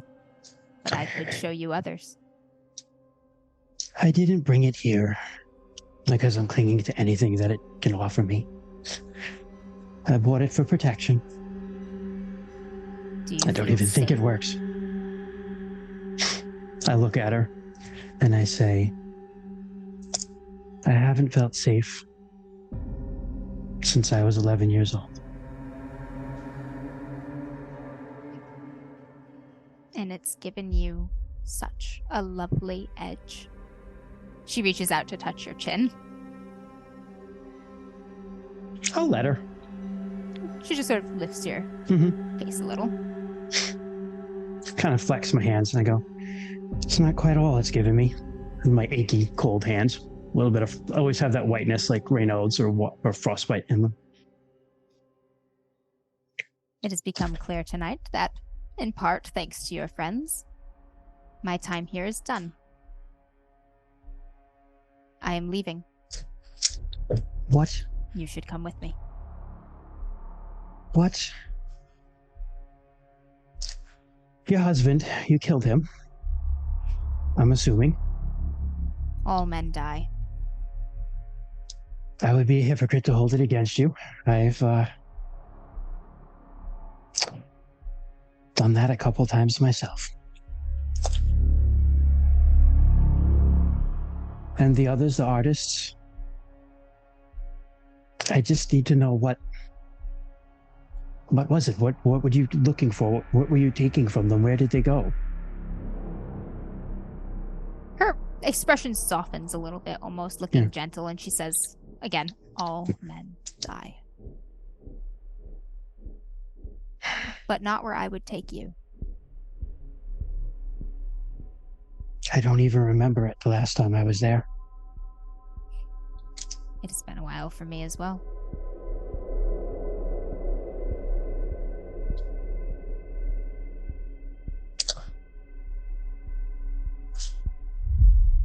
Were you like me, or were you born there?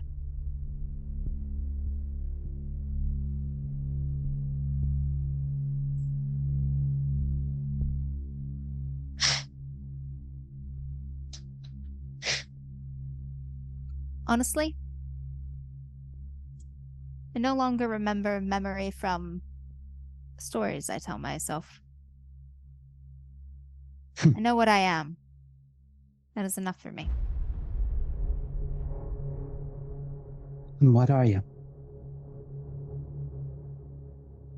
I am forever.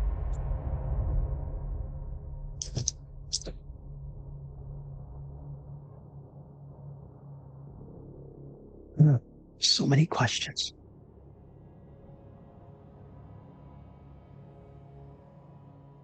I've always just,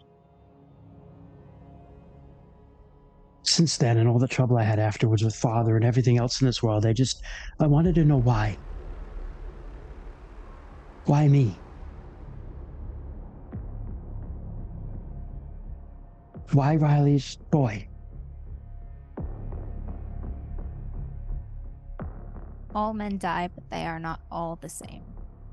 Some of you have a lovely little spark. Sometimes those sparks go out. Sometimes they grow.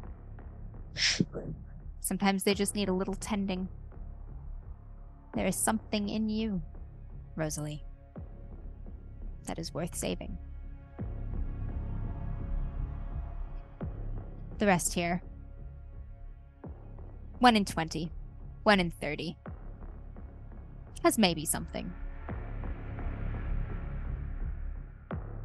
You are not like them. You see more, so you show more. What good has it done me? come with me and ask that question again? She looks back inside. What do I see when I look inside? Make a vigilance check. I was going to say, you might see Cecilia crouching in the hallway. I have 1 success. That is enough. Cecilia is not actually hiding behind anything. She's just sort of in the hallway. She's doing You see Cecilia at the top of the stairs, like trying to make herself very small, watching you with rapt attention.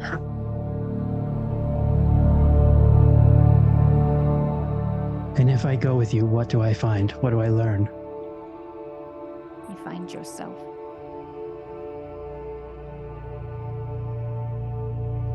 She closes her eyes. And the So tear you just want to be. runs The down one her that they face. want you to be. Fuck. It's a pretty good offer. He closes her eyes and a tear runs down her face. And she says, if the truth kills me, I deserve to die. And she looks back at Cecilia and she says, just mouths, I'm sorry. And she takes her hand. Kitty raises your hand to her lips. It presses a cool kiss against your skin. And she says, meet me at the London train station, terminal 13. Terminal 13. Tonight, 2:00. Pack light. Bring Cecilia if she wishes to join. No one else. And leave this place quickly tonight.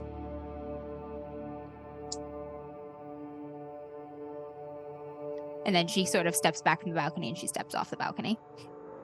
Fuck y'all. Oh, Cecilia, seeing Rosalie see her and mouth something, kind of leans in a little more. Does she see that Kitty is now gone? Yep. Rosalie's alone on the balcony with tears on her cheeks. She fucking... The door open. Rosalie, what happened? Are you all right? What? I'm fine. I'm fine. You're not fine. You're crying. She grabs a handkerchief out of her bag and just kind of starts wiping her tears. If you could... If you could know everything you wanted to know, what would you do, Cecilia?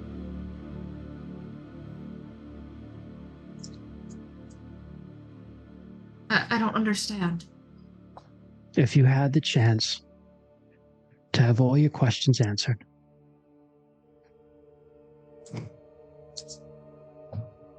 what would you do?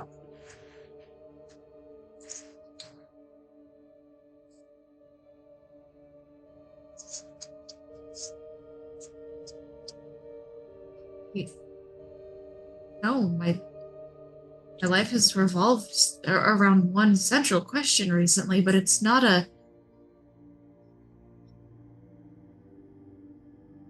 I've been searching for a long time now.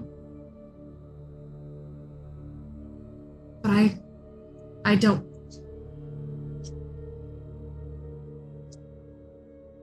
know how far I would go to find her. Why? Because I know I would go to any length. Rosalie, what are you doing? I have to go. Go where? I have to go tonight, and you have to trust me.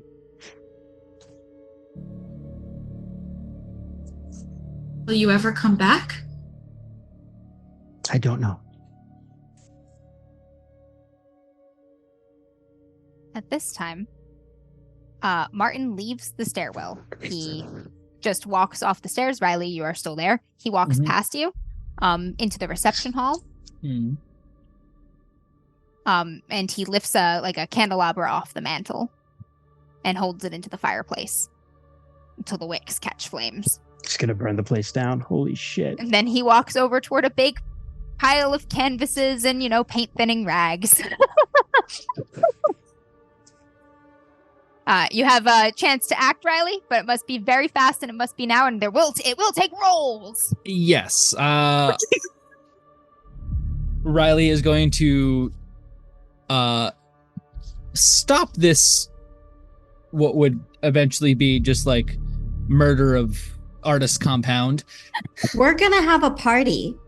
Party's getting hot in here. And I think Riley's gonna tackle Nora. All right, this. Let's get a roll in here from Oh my fucking god! these. I think it's a force roll. It's a force roll for grappling and such. Okay. Do I oppose or do I just You get to oppose. agility? Right? Because it is a tackle, you can agility or force. If he actually grapples you, then you will be. It will have to be force versus force. Oh, okay. I am One chance to juke, and then you're wrestling. Gotcha. using a reroll on that. We are down It's to a big 2. one. We're down to 2, but that is important. I have 1 success. I failed, but I don't know if I push. Is that something I do? You can leave the failure. Okay, I failed. There's a little bit of you still in there. Martin is walking toward this. Fancy that! There's a shit ton of like used paint thinning rags and stuff just hanging around. And Martin's just like, Riley, you notice in just a moment of clarity before you tackle Martin/Nora that the candles in the candelabra, they're actually little dicks, secret dicks. That detail just sticks out into your head as you're just shouldering to dive at Martin/Nora. And Martin/Nora's illusion shatters when you take him down. Martin first felt like, a thin but tall young man, and then it rapidly becomes much smaller Nora, and you two like yeet across the reception hall and smack into a wall because you hit with way more force than necessary. And everybody's like, they're not that shocked though, because like scraps happen in this dirty artist colony. A little more surprised that Martin is now Nora. And the lit candelabra goes flying. I should roll for Bedlam. Yeah, you should. I should roll for Bedlam. Okay, it goes flying and does not land in anything immediately flammable, but if it's not attended shortly, the carpet and whatnot that it's on will catch. Nora, you snap back to your senses. And you're like, just pain. So much pain. The cross is burning you again. It's landed against your skin. Oh, God. If no one is going to be seems to be rushing to stomp out this potential candle fire, Riley is going to get up and just like start stomping the candles and fire out. Riley, you get up and run over there and you're like, fuck, and you just stomp out the candle fire. And you notice George, pale, sketchy looking George, has lifted a what would he have? He's got a piece of rolled up canvas and he's lighting it off of one of the gas lamps. Oh, shit. Damn it. Oh my god. There was more than one. Of course there's more than and we are going to leave it here tonight with that little bit of drama. Nice. Oh, damn. As you notice, there is indeed more than one. George is there, and you notice the other guy with the shellacked head is also kind of making Starting a a sudden fire. and urgent move toward something flammable. Yep. You become aware of just how many gas lamps and candles and fireplaces there are in this manor. And dicks. Yep. Some of the artists' demeanor has changed. The laughing and joviality has sort of dropped, and they have kind of a new sort of like focus on their face. And some of them are like, "Oh my god, a fight's happening," and they seem very normal for that. But you are not out of danger this night. Yep. And we will pick up with our last and final session of our Vaesen arc the next time that we play. Oh my god. That was great. Yeah, that was really great. That's really great. Shit. We've got some big choices. Which means this is going to last No, we have one to wait. more session. I'll sit right here on my desk for the next 2 weeks. Oh my god, I Untouched. can't wait 2 weeks. Fuck. That was really great. That was awesome. That was really great. Sorry, Sunday Me just fucking Hell yeah. says lamp oil is stored in the balls.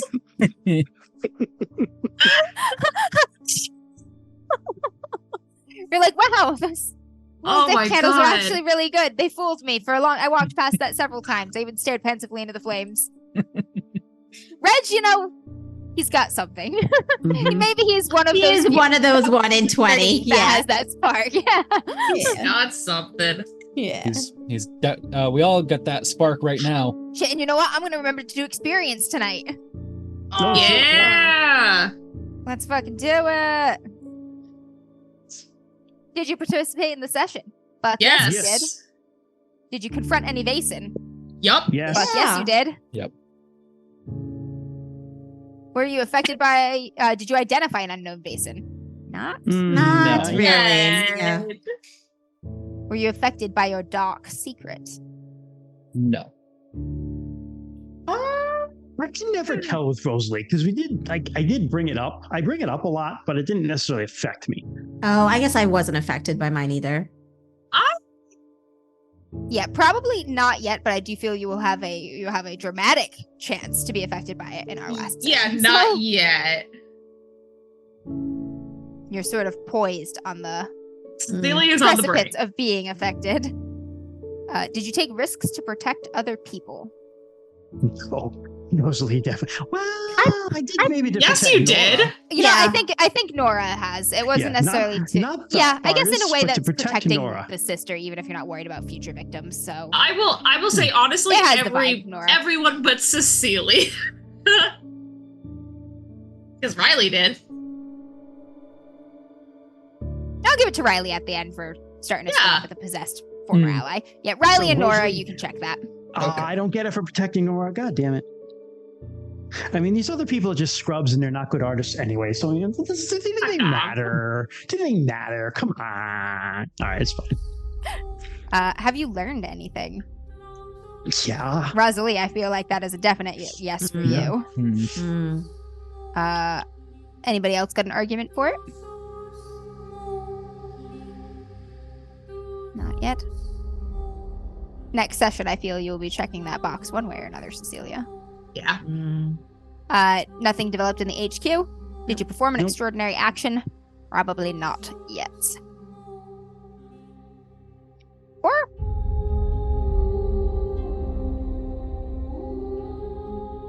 No, probably not. Define extraordinary because It has to be Nora- usually- yeah, no, I'm gonna say Usually actually, pretty did you check epic. affected by your dark secret, Nora? I would say that you probably were actually. Yeah, I don't know if I was.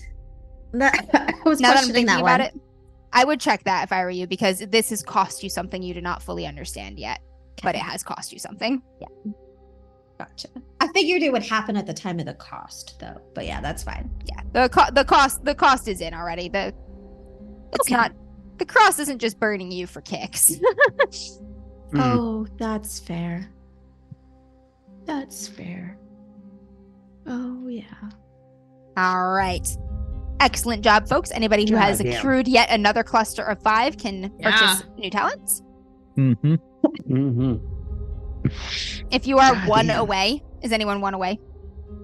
No, I have 6. Yeah, Okay. I'm I'm good. 6. Okay, I was going to say, because next is our last session. If you're one away, I will advance you the last one so you can play with the cool ability. Yeah. I will decide between Lord. now and then. A lot of thinking to do for 2 weeks. Yeah, all Oh right, my folks. God. How about sit on that? Damn it, Amber. Ah! There's We're not ending a this ton with a left here. bang. There's whatever Bedlam shakes out here in this house. And then Rosalie and possibly Cecilia have a very important decision to make that may be an extended or not extended scene, depending on how things go. But there's a chance our next session will be short-ish, in which case we may just reflect on games and talk about Gen Con a bit, but we'll see. Yeah, that's awesome. Awesome stuff.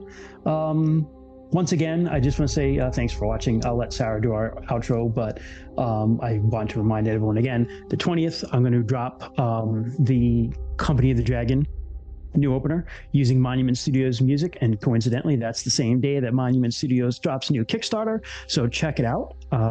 Sarah will drop the link here. I will put the link in the YouTube description when we eventually have this up on YouTube, and yeah, that's all I have. Christian, quick side question for you. When did this already go up? What's what now? I put it in chat. I'm sorry. Hold on. Did that already happen? Are we doing that at some point? Soon. Okay. All right. Okay. Soon. Because it hasn't fully been seen by the world yet. Yeah, right. So, yeah. Okay. Things coming soon. Yeah. So, yeah. Is it my turn? Away, yeah, I'm kind of blown away, so you need to take it away because I am pretty blown away right now. You're all in feels. Thank you, everyone, so much for watching this week's episode of DMs After Dark. If you enjoyed what you saw and heard, you can drop us a follow on Twitch. That is free. All you need is a Twitch account, which is free. We go live every other Saturday. We are Saturdays now. Every other Saturday at 7 p.m.-ish EST.